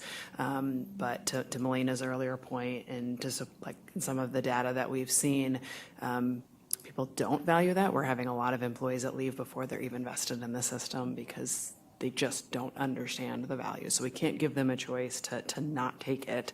And yeah, could we do something with compensation, like total compensation to weigh wages and benefits? Potentially, but the workload that may create might be troublesome. And again, if we're incentivizing people not to take our health insurance, are they the right people that are electing not to, and are the wrong people staying on the plan? So it's something we've considered, but there's some concerns there. Yeah, the only thing, before, Melina, feel free to jump in, but the only thing I would add is specifically to Molly's point about, there are organizations that certainly incentivize people not to take the health benefit, right? That's I don't want to say common, but it's not uncommon strategy. And I think to Vice Chair Marshall's point, at least at this point, our health benefit, I would say, is still a very strong benefit if employees take the time to understand it and utilize it. The question then is, if you incentivize people not to take the health plan, are they going to be people that already have a much better plan? And there are a number of employees locally who have better plans than us. The idea that we have some plan that is above and beyond, there are counties close to us that it's 100% employer funded. We are not that.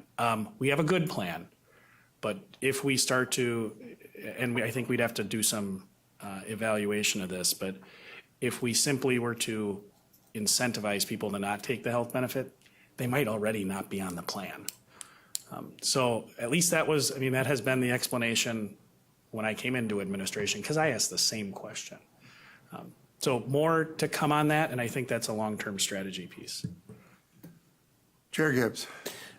I guess this question is targeted to Melina. The question I have is, moving to a structured enhancement moving forward, and looking at that, would that potentially eliminate where we've gotten to now from the 2022 plan implementation, and that is hopefully that prevents us from falling behind moving forward, so that we don't have to have these very tough discussions when we're talking about a fall behind of 7% and waited till we start losing quality staff because of that? Is that what the structured enhancement would be?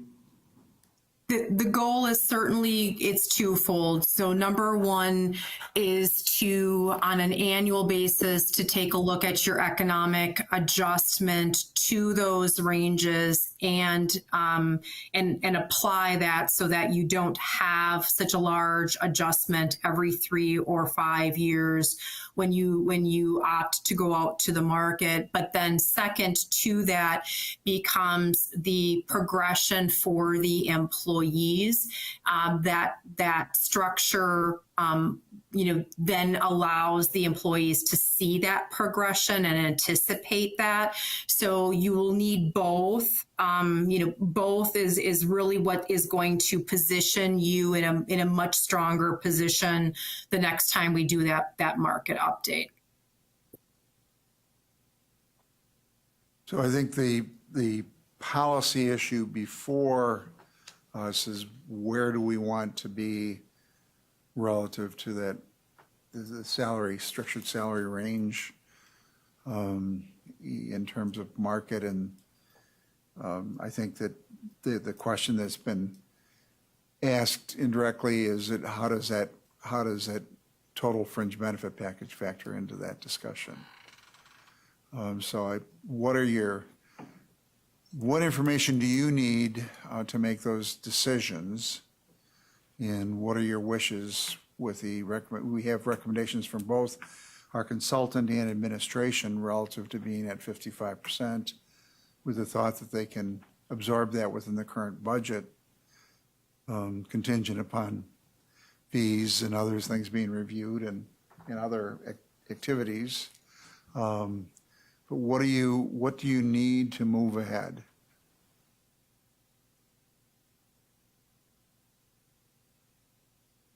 Chair Gibbs. Supervisor Reynolds, I'll go first. Thank you, Chair. What positions or pay grades would be under market? So 67% under market. Do then tend to be high salary positions, low salary positions, or could we get that data?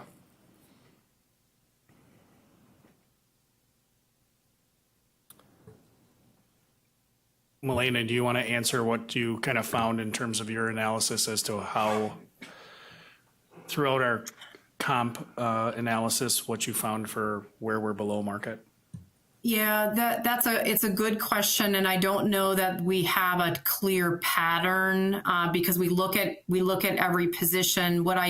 So when we do that, when we offer the recommendations, there is typically an across the board adjustment that we're going to want to put onto the model so that we get you realigned. But then there are going to be additionally position, so that across the board or that adjustment is going to correct a fair number of those that are behind the market.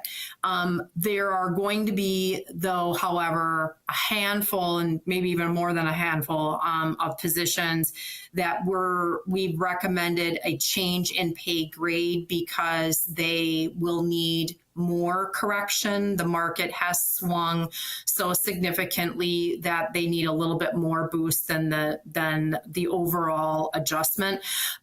Without really going in and looking at the data here right in the moment, I can't necessarily say who those positions are, but what you'll be able to see is, when all of this comes out in final form, any position that has moved into a different pay grade is because we felt that it was necessary to move them additionally to be able to catch up, to close the distance here of what they needed for market.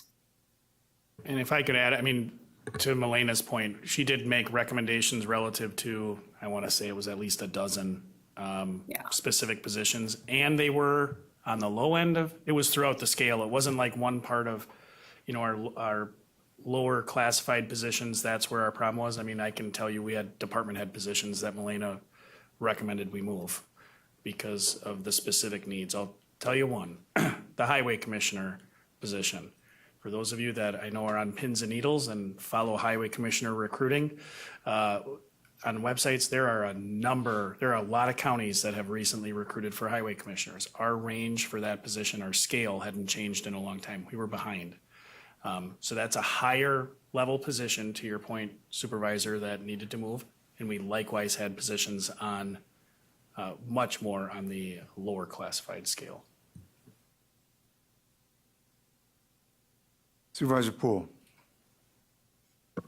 Just a question do we have data for other counties for retention and recruiting that may be at different percentage levels? Like, basically, what are we buying for these wage increases? If we go to move it to 55%, do we see that other counties with 55% have better numbers than we do? Then the assumption would be 60% would be even better.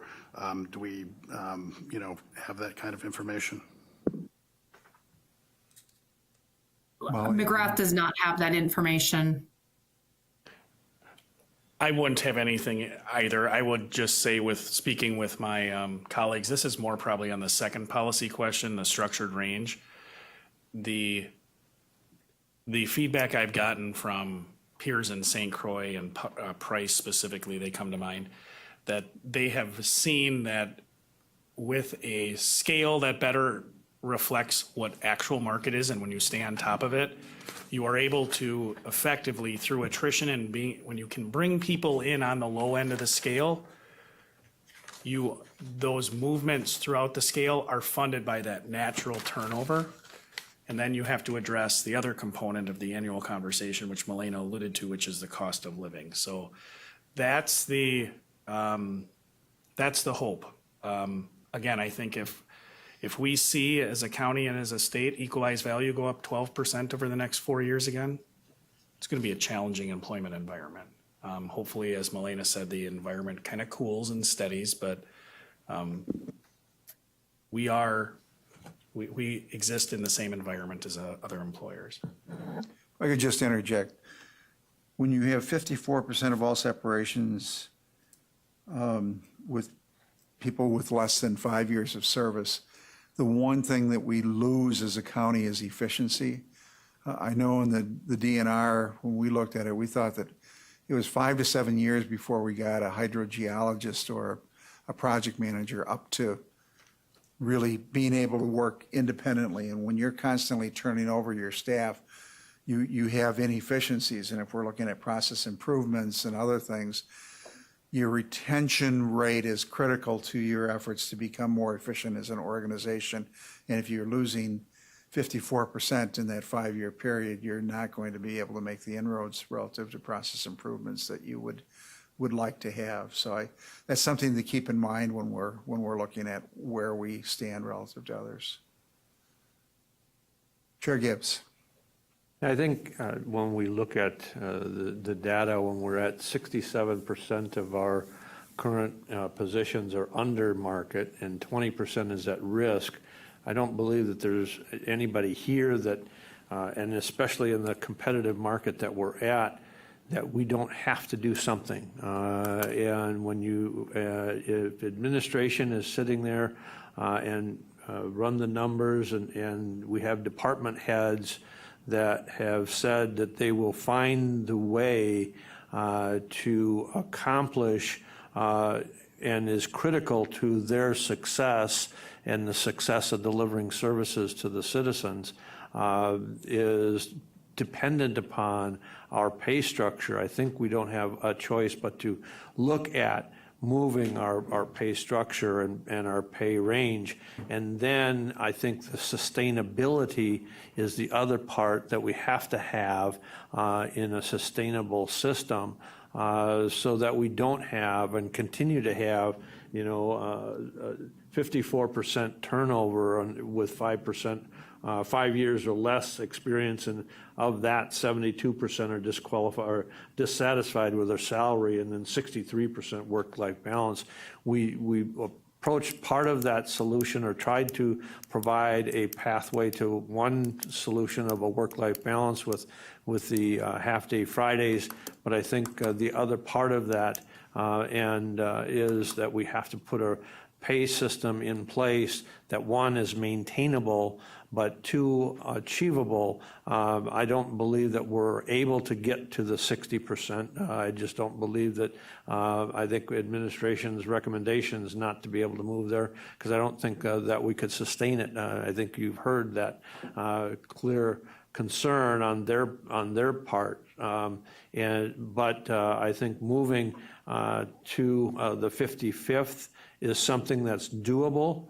And the department heads, I sit in during the department head meetings, and I know because that's one of the responsibilities that the chair has, and I have sat and listened to some of the challenges that department heads have had in recruiting, and they're on board with trying to find ways within the current system and the current funding levels to implement a study. So for that reasons, I'll make a motion that we move to setting our compensation market at 55% and then implement a structured enhancement moving forward that would be looking at the 2027 budget. Is there a second? Seconded by Supervisor Lemmer. Any discussion? Supervisor Lemmer. Thank you again, Mr. Chair. You had asked before, what other information do you need? And I think it would be helpful to get that whole fringe benefit package along with this, just so I can visualize how this is. And I feel like we're going to be digging in the couch cushions for this budget, especially going forward. It would be helpful to see, I don't know, projections. You express confidence at the 55th percentile level. But I'm just a little worried about what's at stake for the consumer, which would be me, and what services might go away, especially going forward. So I think I just don't want to be in a situation where I feel like there was a little bit of a bait and switch going on. So I don't know if you can make sense of that. Sure, no, absolutely. I think I'll start with the second part. I can be very transparent, and I will through the budget process as I write in the budget message, how do we fund this? And I know already, we have a number of positions that were referenced before that are been hard to fill and vacant. I mean, my first thing is if we've found ways to have a vacant position for 7 months, I'm not going to fill it because we don't truly need it. The goal is absolutely, as you said, not to make service level reductions that are felt by consumers unless the board tells me you want to change the service level. If you tell me you want less of something, I would gladly go forth and make that happen. But right now, the direction is how do we be, as Vice Chair Marshall referenced, how do we be as efficient as possible? I neglected to mention the Register of Deeds. That department, just a number of years ago, was again substantially larger. Our goal is in next year's budget to reduce it again, to try to be as efficient as possible, working in partnership with other departments. It's going to be a whole lot of that, is the short answer. But your analogy's not off. It's going to be, we don't have a couch cushion with $1 million under. It's going to be across the board. Where do we have positions that we identify as what can we do without? Supervisor Poole. It took us a few years to get lagging like this. I'm just wondering, catching up, if it has to be once a big shot, everything this time, maybe do it like half this year, half next year if we want to, so the shock isn't that bad. I don't know how that would go over, but I think it could be an option. And do we have to vote on this now? Can we delay, take a little time to absorb or, consider what we've heard today too? Is there some rush on this? My candid response to you is if you don't fix the problem, we're going to have other problems. I mean, we're going to have people continue to leave. I mean, we need to correct it. The problem, my goal is to not be in this position again. It's to make 1%. I mean, if we would have 4 years ago started doing, hey, we're going to shift the range 1% or 2% a year, if we would have done that, we wouldn't be in the position right now where we're 10% behind. That will be the path moving forward, but delaying fixing the problem is just that. It's a delay in fixing the problem. So no, I wouldn't recommend doing that. We are going to make choices with respect to implementation that one of my fears, why I say go to 60 is not a good plan. Our implementation would compromise the integrity of the scale. We could not fund moving to the 60th percentile and making these very much needed updates if then we said, everybody, you get to go, if you have 8 years of service, you go to step 8. You can't fund that. I'm telling you, you can't. I'm telling you we can come up with a plan to do that at the 55th. And I will come up with the nuances of that plan. But yeah, the 60th, I don't recommend. I don't think the 50th is enough. It hasn't served us well. In the interest of following the chair's directive to be more brief, I'll stop there.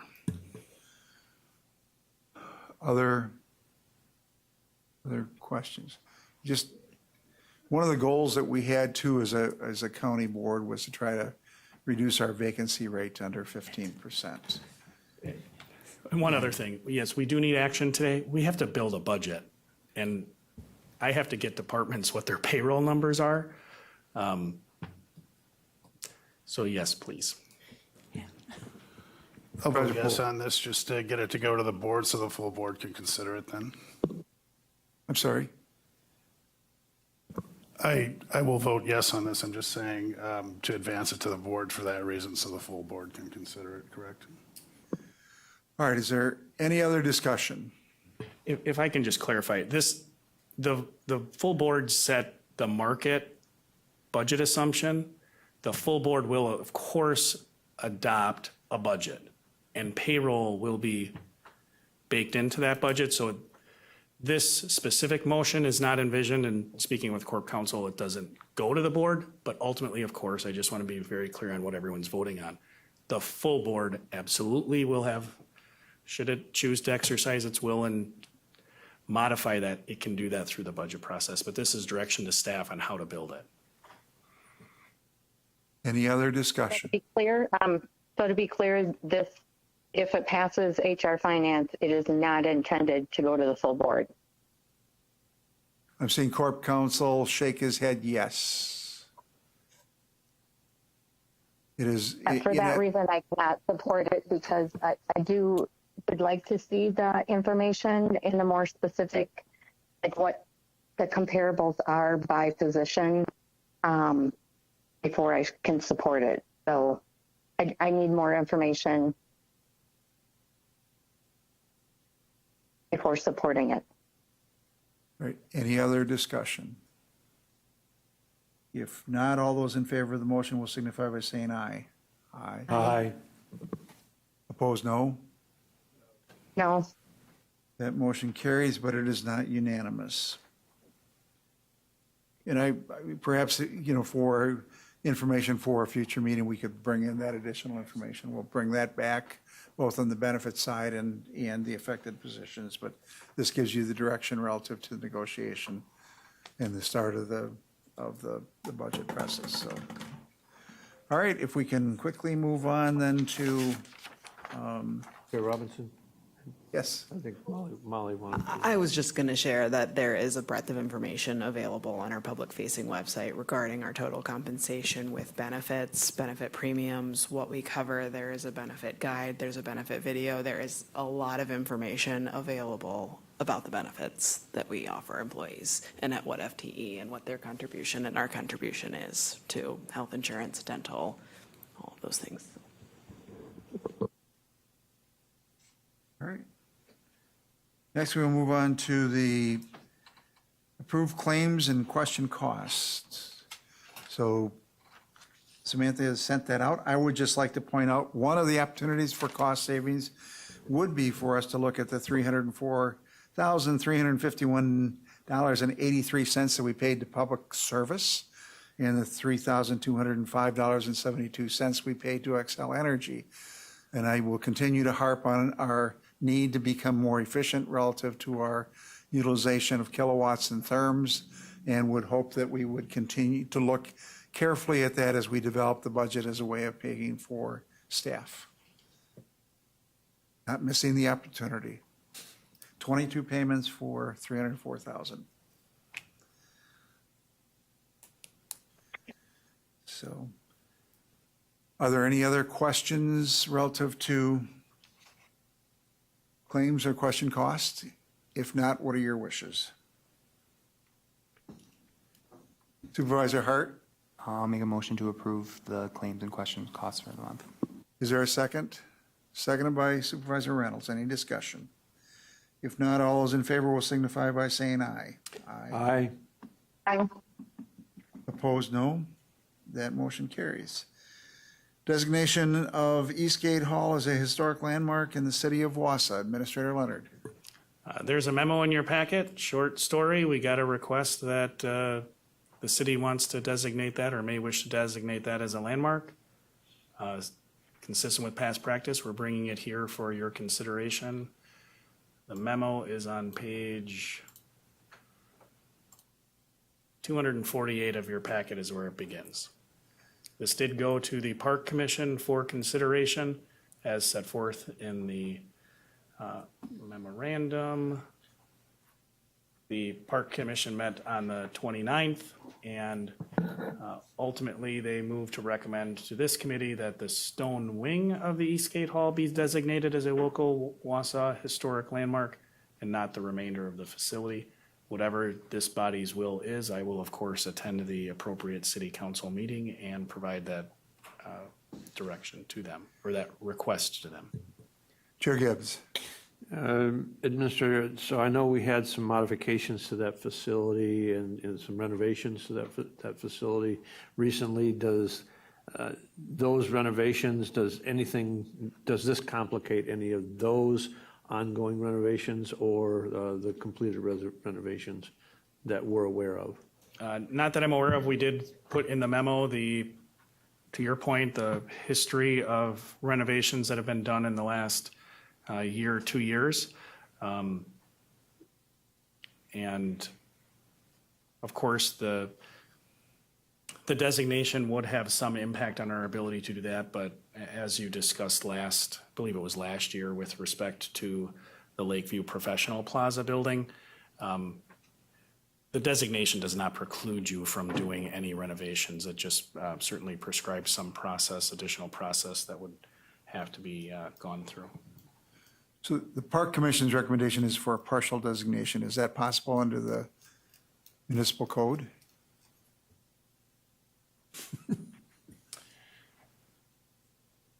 Does anybody know? I don't know the answer to that question. My sense is that they could elect to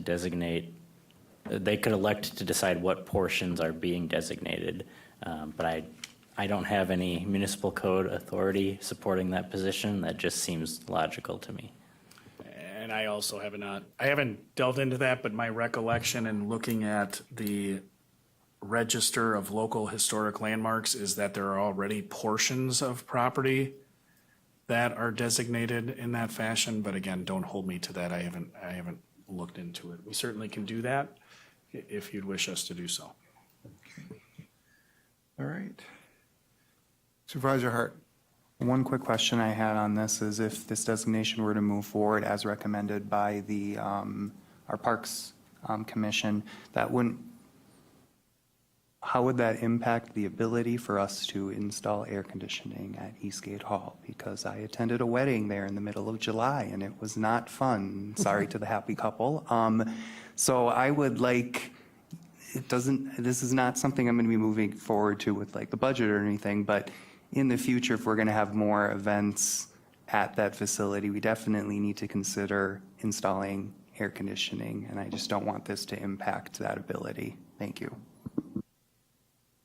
I don't know if there was a question baked in there and pardon the pun, baked in there as to whether or not it would be an impact. My understanding, again, while limited, is that the designation does have some ramifications relative to significant exterior renovation. And again, depending on the nature of the HVAC work, you can have exterior implications. If you think about the library, of course, there's a large chiller now out front, or you might have a rooftop unit. So again, an area that if you want to delay action, we can try to get that information. The public hearing for this matter is on Wednesday, August 27th. So that would align with prior to your next meeting. So if you have additional questions, this is an area where you could essentially delay action until your future meeting. I would ask you, is there an objection to postponing this decision until the next meeting where we can find out about the partial listing of the building and the implications relative to some of the repairs? Seeking additional clarification. If not, why don't we carry that item over to the next meeting? So just to understand, the two questions are the parcel designation and the implication relative to any HVAC areas. And I see Jamie also has her hand up.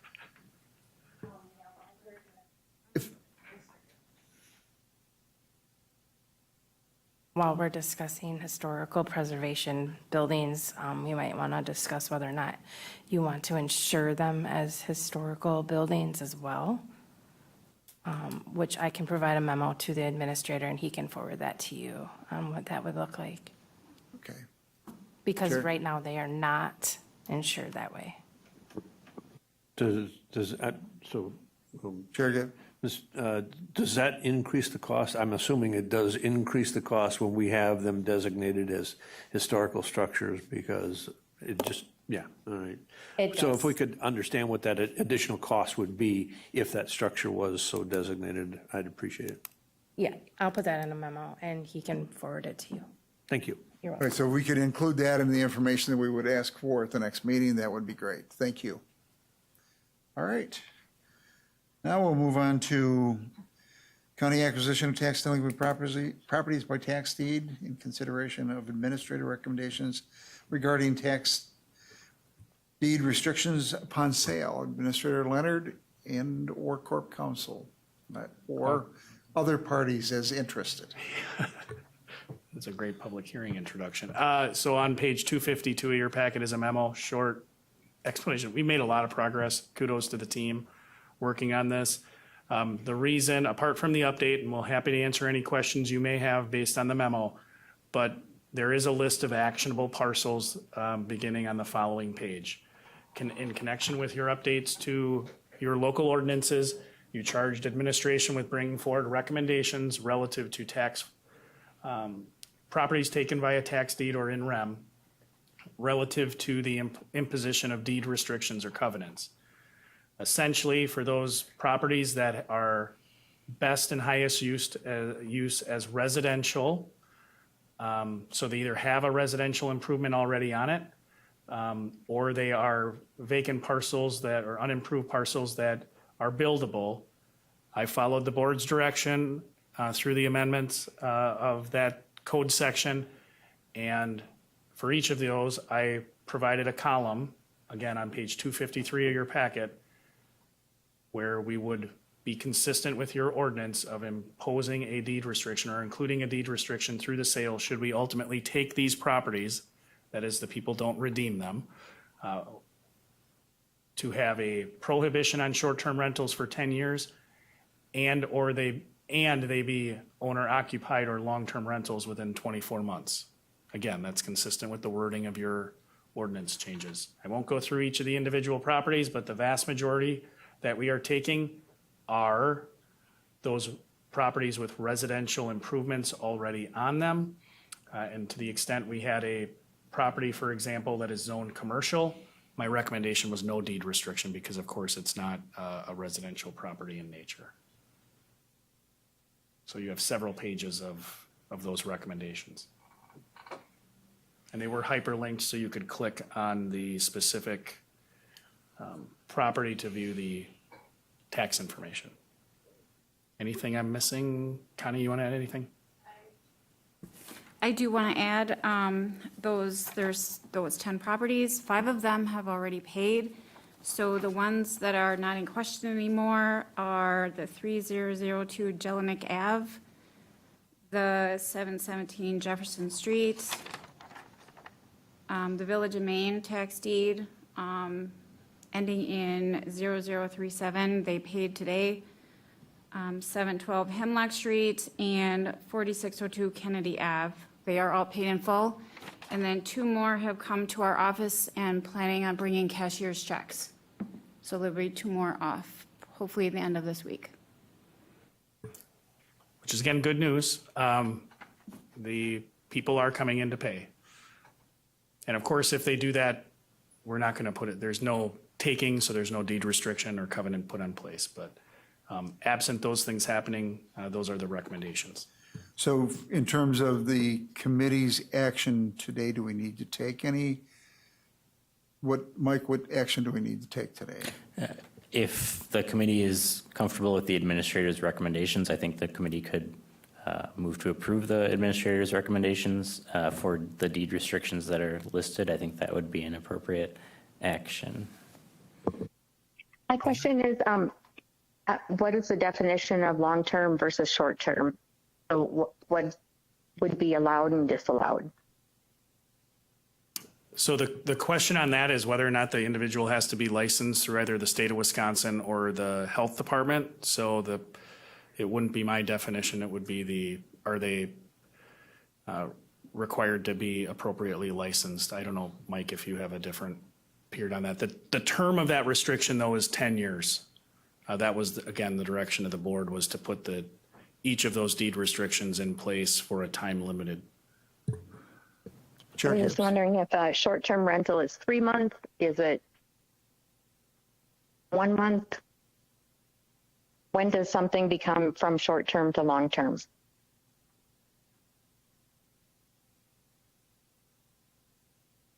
That's what is it, usually 3 to 28 days? I don't want to say yes because I'm not positive. I can find that, I think, relatively quickly, perhaps. Chair Gibbs. I did have a question on some of the ones that are viewed as needs to be built within, building an owner-occupied residence within 24 months.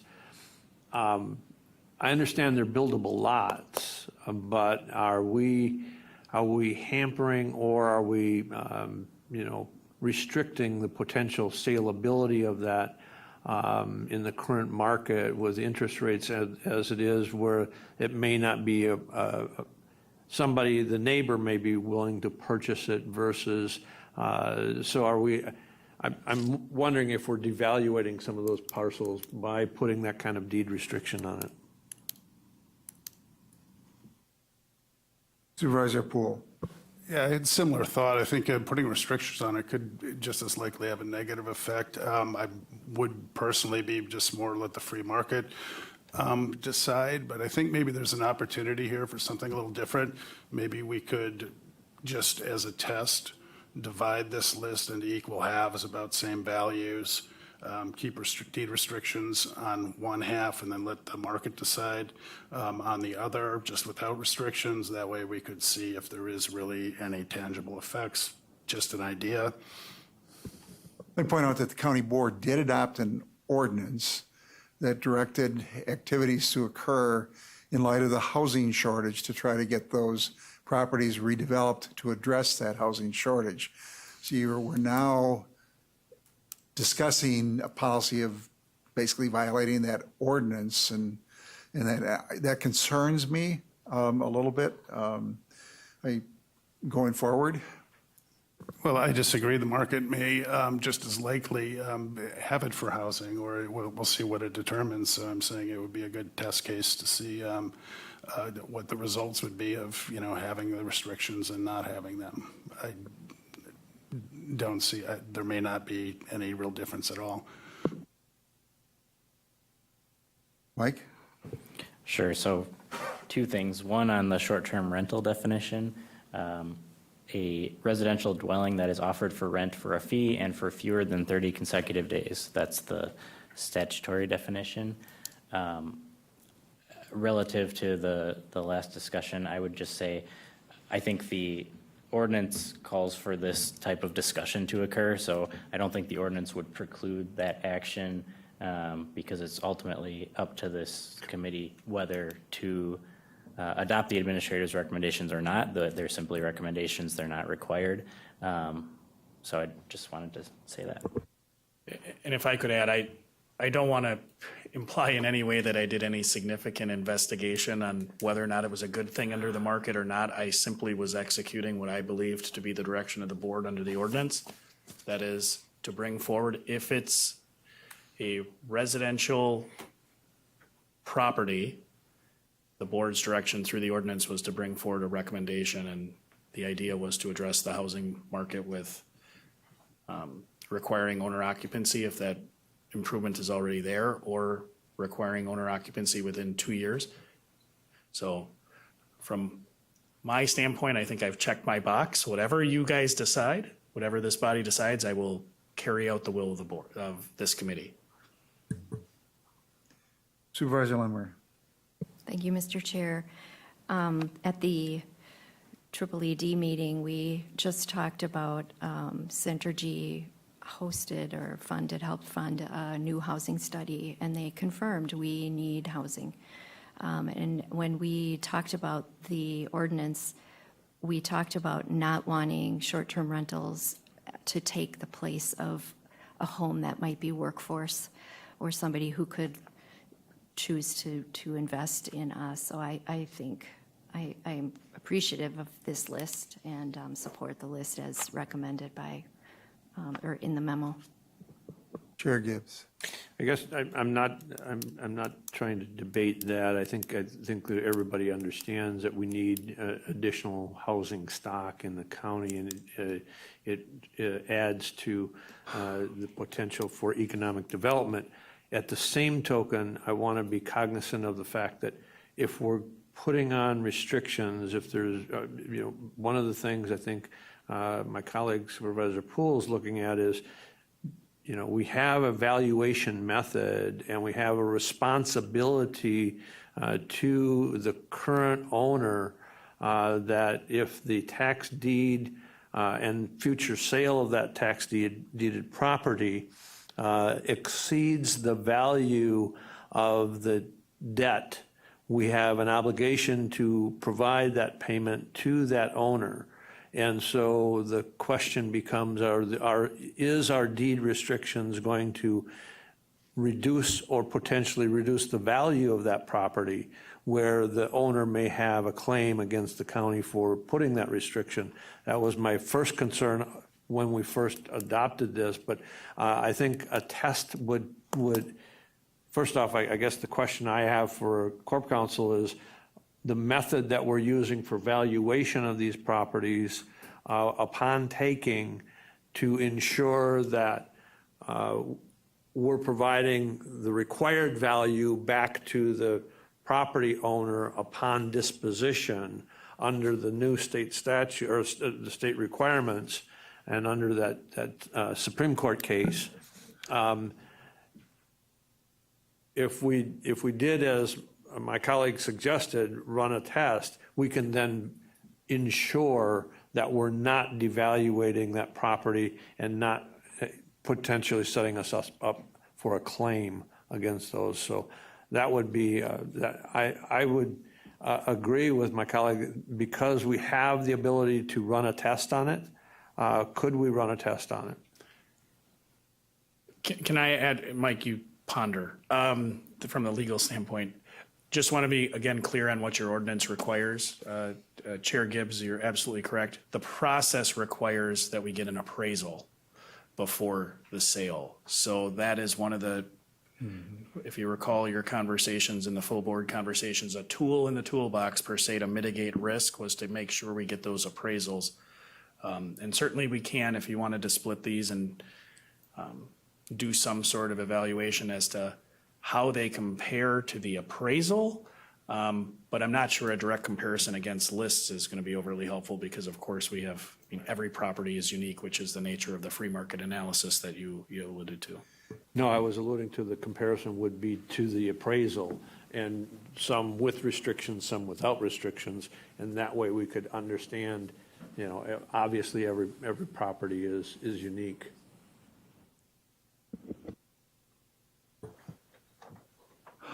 So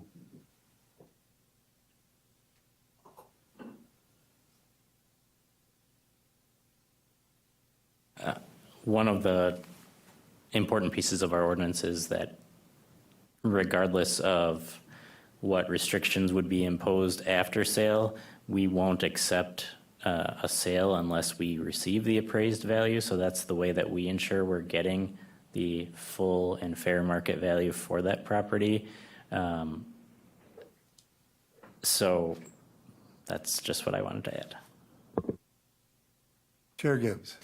The only I guess that the other concern that I'm seeing is in the market itself. Is I know there's appraised values out there that are provided to properties and property that are being sold, and currently several, well, in most cases, residential property is selling for above appraised value.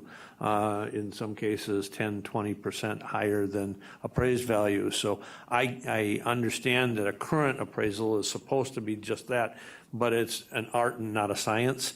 And so I think testing the market would also at least give us some kind of sense of security that, that we are not imposing a restriction that's going to reduce it significantly. What are the wishes of the committee? Supervisor Hart? And to be clear, we're talking about the potentially removing the deed restrictions to require construction, correct? Is that what's being discussed? Because the point I was trying to make is that only impacts 2 properties on this list right now. And just doing some quick research on it. One's in Weston, and if you look at a Google map, it's almost directly under a power line, so that might be difficult to build a house on. The other one is in Athens, right across from where I went to high school, and that is a very buildable lot, directly in front of a high school and middle school, with a sidewalk and everything. So if we're talking about removing the restrictions, we could take that off the Weston one and leave it on the Athens one as a possibility.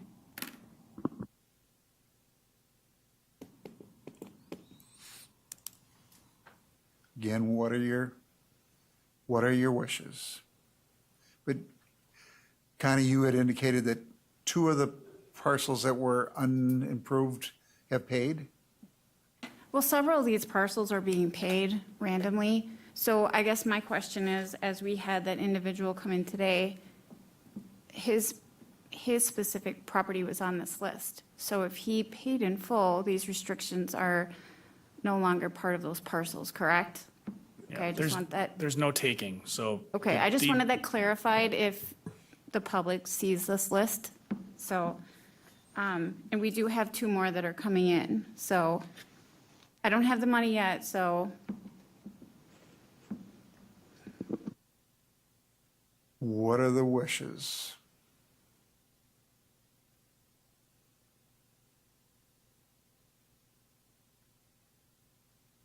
The option is to accept the administrator's recommendations. The option is to divide the list in half. But is your motion only for those unimproved properties? No, it's for any with a restriction. So the motion would be to go forward with these properties, but remove the restrictions from half of the list, which would be an equal share of the most similar, so you have 2 lists, one without restrictions, one with restrictions. And after you get that list, those lists determined, maybe you could flip a coin to see which, side the properties would keep restrictions and which wouldn't, or whatever, just so it's random. So is inherent in that motion a direction to staff to track those sales relative to appraised value and report back to this committee? Yes, Mr. Chair, as a test. So is that a motion? A motion, correct. Is there a second? Seconded by Chair Gibbs. Any discussion on the motion? Any discussion? If not, all those in favor of the Supervisor Hart? And again, to clarify, we're not seeking to take action on these. We're seeking to see how this impacts the valuation. We're not. I was just, so No, we would be moving forward with the taking, but removing the restrictions from half of the list and leaving the restrictions Okay. on the other half of the list. because for discussion then, as I just pointed out, not all of these parcels are exactly the same. So there's going to be other factors that go into that outside of just a randomly taking half of each. That's not really, there's tons of factors that go into the value of a property. Like I said, one of these is under a power line and one of these is in front of a high school. So if you split that in half and one doesn't, I don't think you'll get an accurate representation. Just to clarify, I didn't say random. I said try to make the 2 lists as similar in values as possible. So it's. But it is, oh, Mr. Chair, if I might. Thank you, Chair Gibbs. Thank you. But I think it's in comparison to the appraised value. So if the appraiser is the same on all parcels, and they will be, or I'm assuming they are, then we'll have a comparison to the appraised value. I'm not trying to compare parcel to parcel. I'm trying to compare the appraised value to the eventual sale to ensure that we're providing the true value to the property owner, previous property owner. All right. Any other questions? If not, all those in favor of the motion as stated by Supervisor Poole will signify by saying aye. Aye. I, Opposed, no? No. The motion carries, but it's not unanimous. All right. Interdepartmental budget transfers. Sam, is that, It's on page 256 of your packet. It's related to a parks project. it is, Yeah, it should be moving it just from one CIP project to another one that's in progress. so what are your, any questions of Sam relative to it? Supervisor Hart? I was just going to move to approve the budget amendment. The move to approve the transfers are second. Seconded by Supervisor Poole. Any discussion? Not all those in favor will signify by saying aye. Aye. Aye. I, Opposed, no. That motion carries unanimously. Discussion of the annual budget development policy recommendations from the committee, review of mandatory discretionary programs, fees, et cetera. Anything from the committee? I know that Supervisor Marshall had made a request relative to North Central Healthcare fees. Did you want to raise that at this time? yeah, I was wondering if this committee would be open to providing input to, since we fund the largest part of the levy for North Central Healthcare, input to increasing their fees. I believe last year they increased their fees 2%, well below our cost increases. Correct me if I'm wrong if that was not what I read from previous budget. People in the room are looking at me. I actually, Supervisor Vice Chair Marshall, I can't recall either.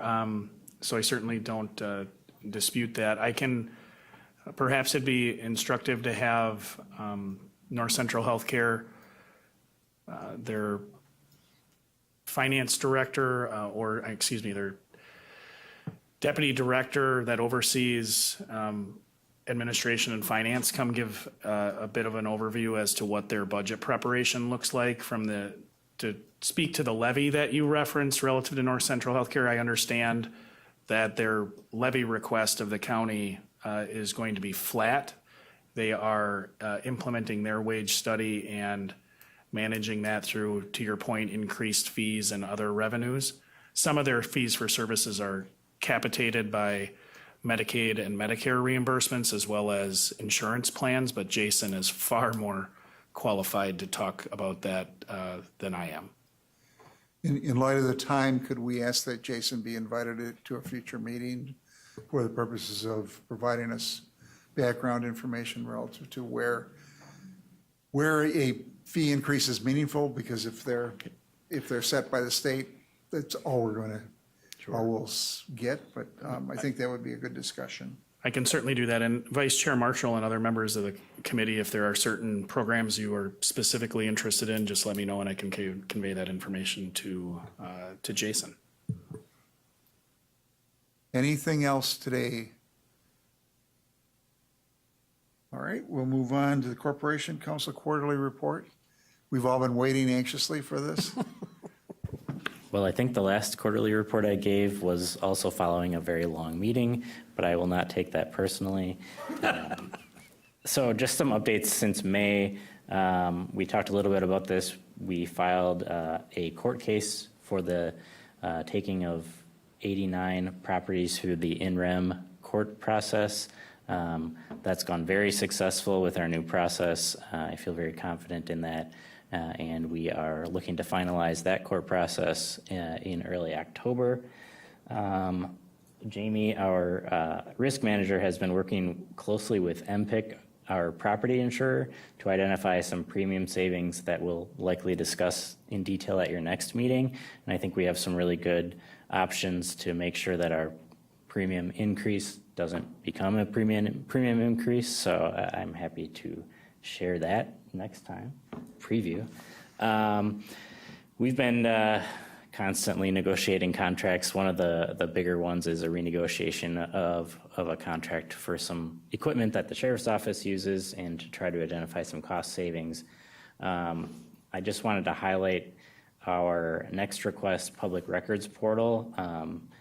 That is the portal where we encourage the public to send public records requests. They're not required to do so, but it does work well for staff. And I just looked today, since May, we've received 949 new requests through that portal.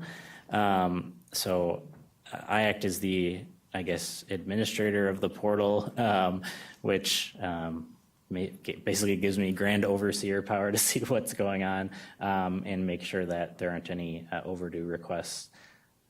As far as some litigation wins, we closed, as of today, 9 termination of parental rights cases since we last spoke, and we've been involved in some briefing on some involved litigation matters and responded to a petition for review at the Supreme Court of Wisconsin. So all kinds of fun and excitement at the Corporation Counsel's office, and always happy to help and give advice when needed. So just if you have any questions, always feel free to reach out.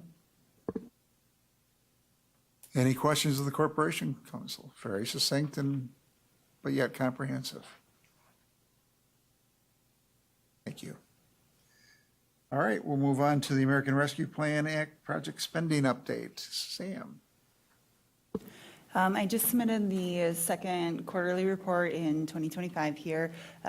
What you see in the packet is the up-to-date, what was allocated through the resolution process, where we've spent to date through June 30th, and then what's remaining. So we continue to monitor that, make sure that we stay within those projects, and then if we feel that there's going to be any leftover funding, we'll reevaluate how to utilize that in a similar fashion to make sure that we maximize that benefit.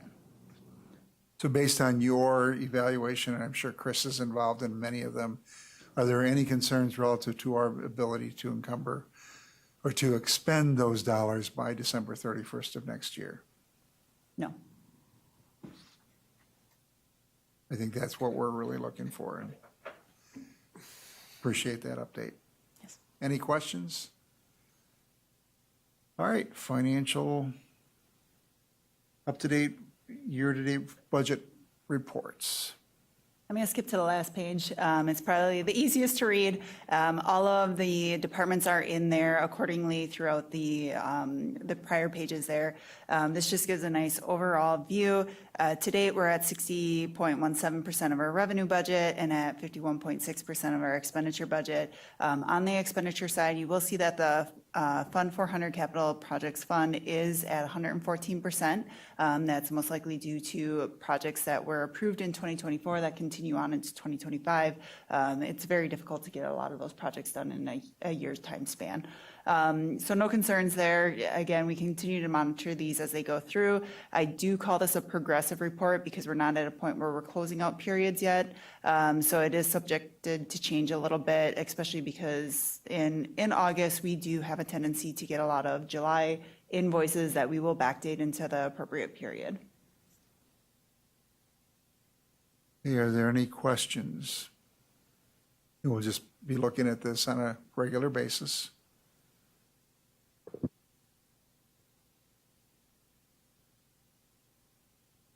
All right.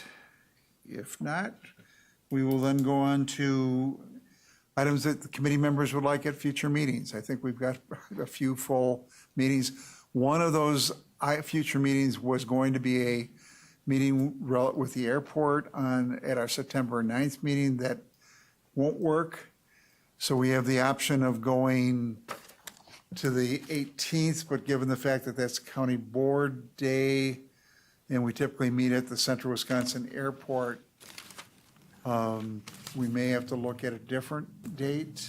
Yes, so a couple of other dates, sorry, may I? Okay. A couple of other dates that have been proposed is September 15th, which is a Monday.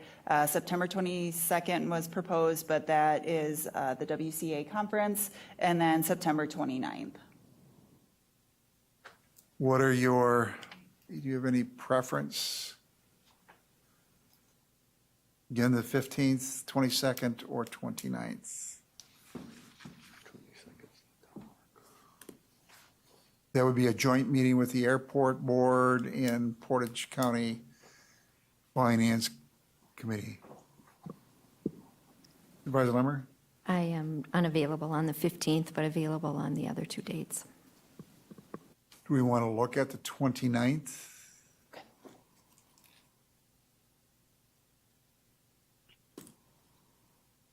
Again, that typically is at the airport, and it would be, I would imagine with that, it'll be the budget. I think we also want to have a discussion about the long-term fiscal condition of the airport relative to their budget and drawing down reserves and other things. So it will be a expanded meeting beyond what we've typically had relative to their budget, but that might fit into their schedule and ours.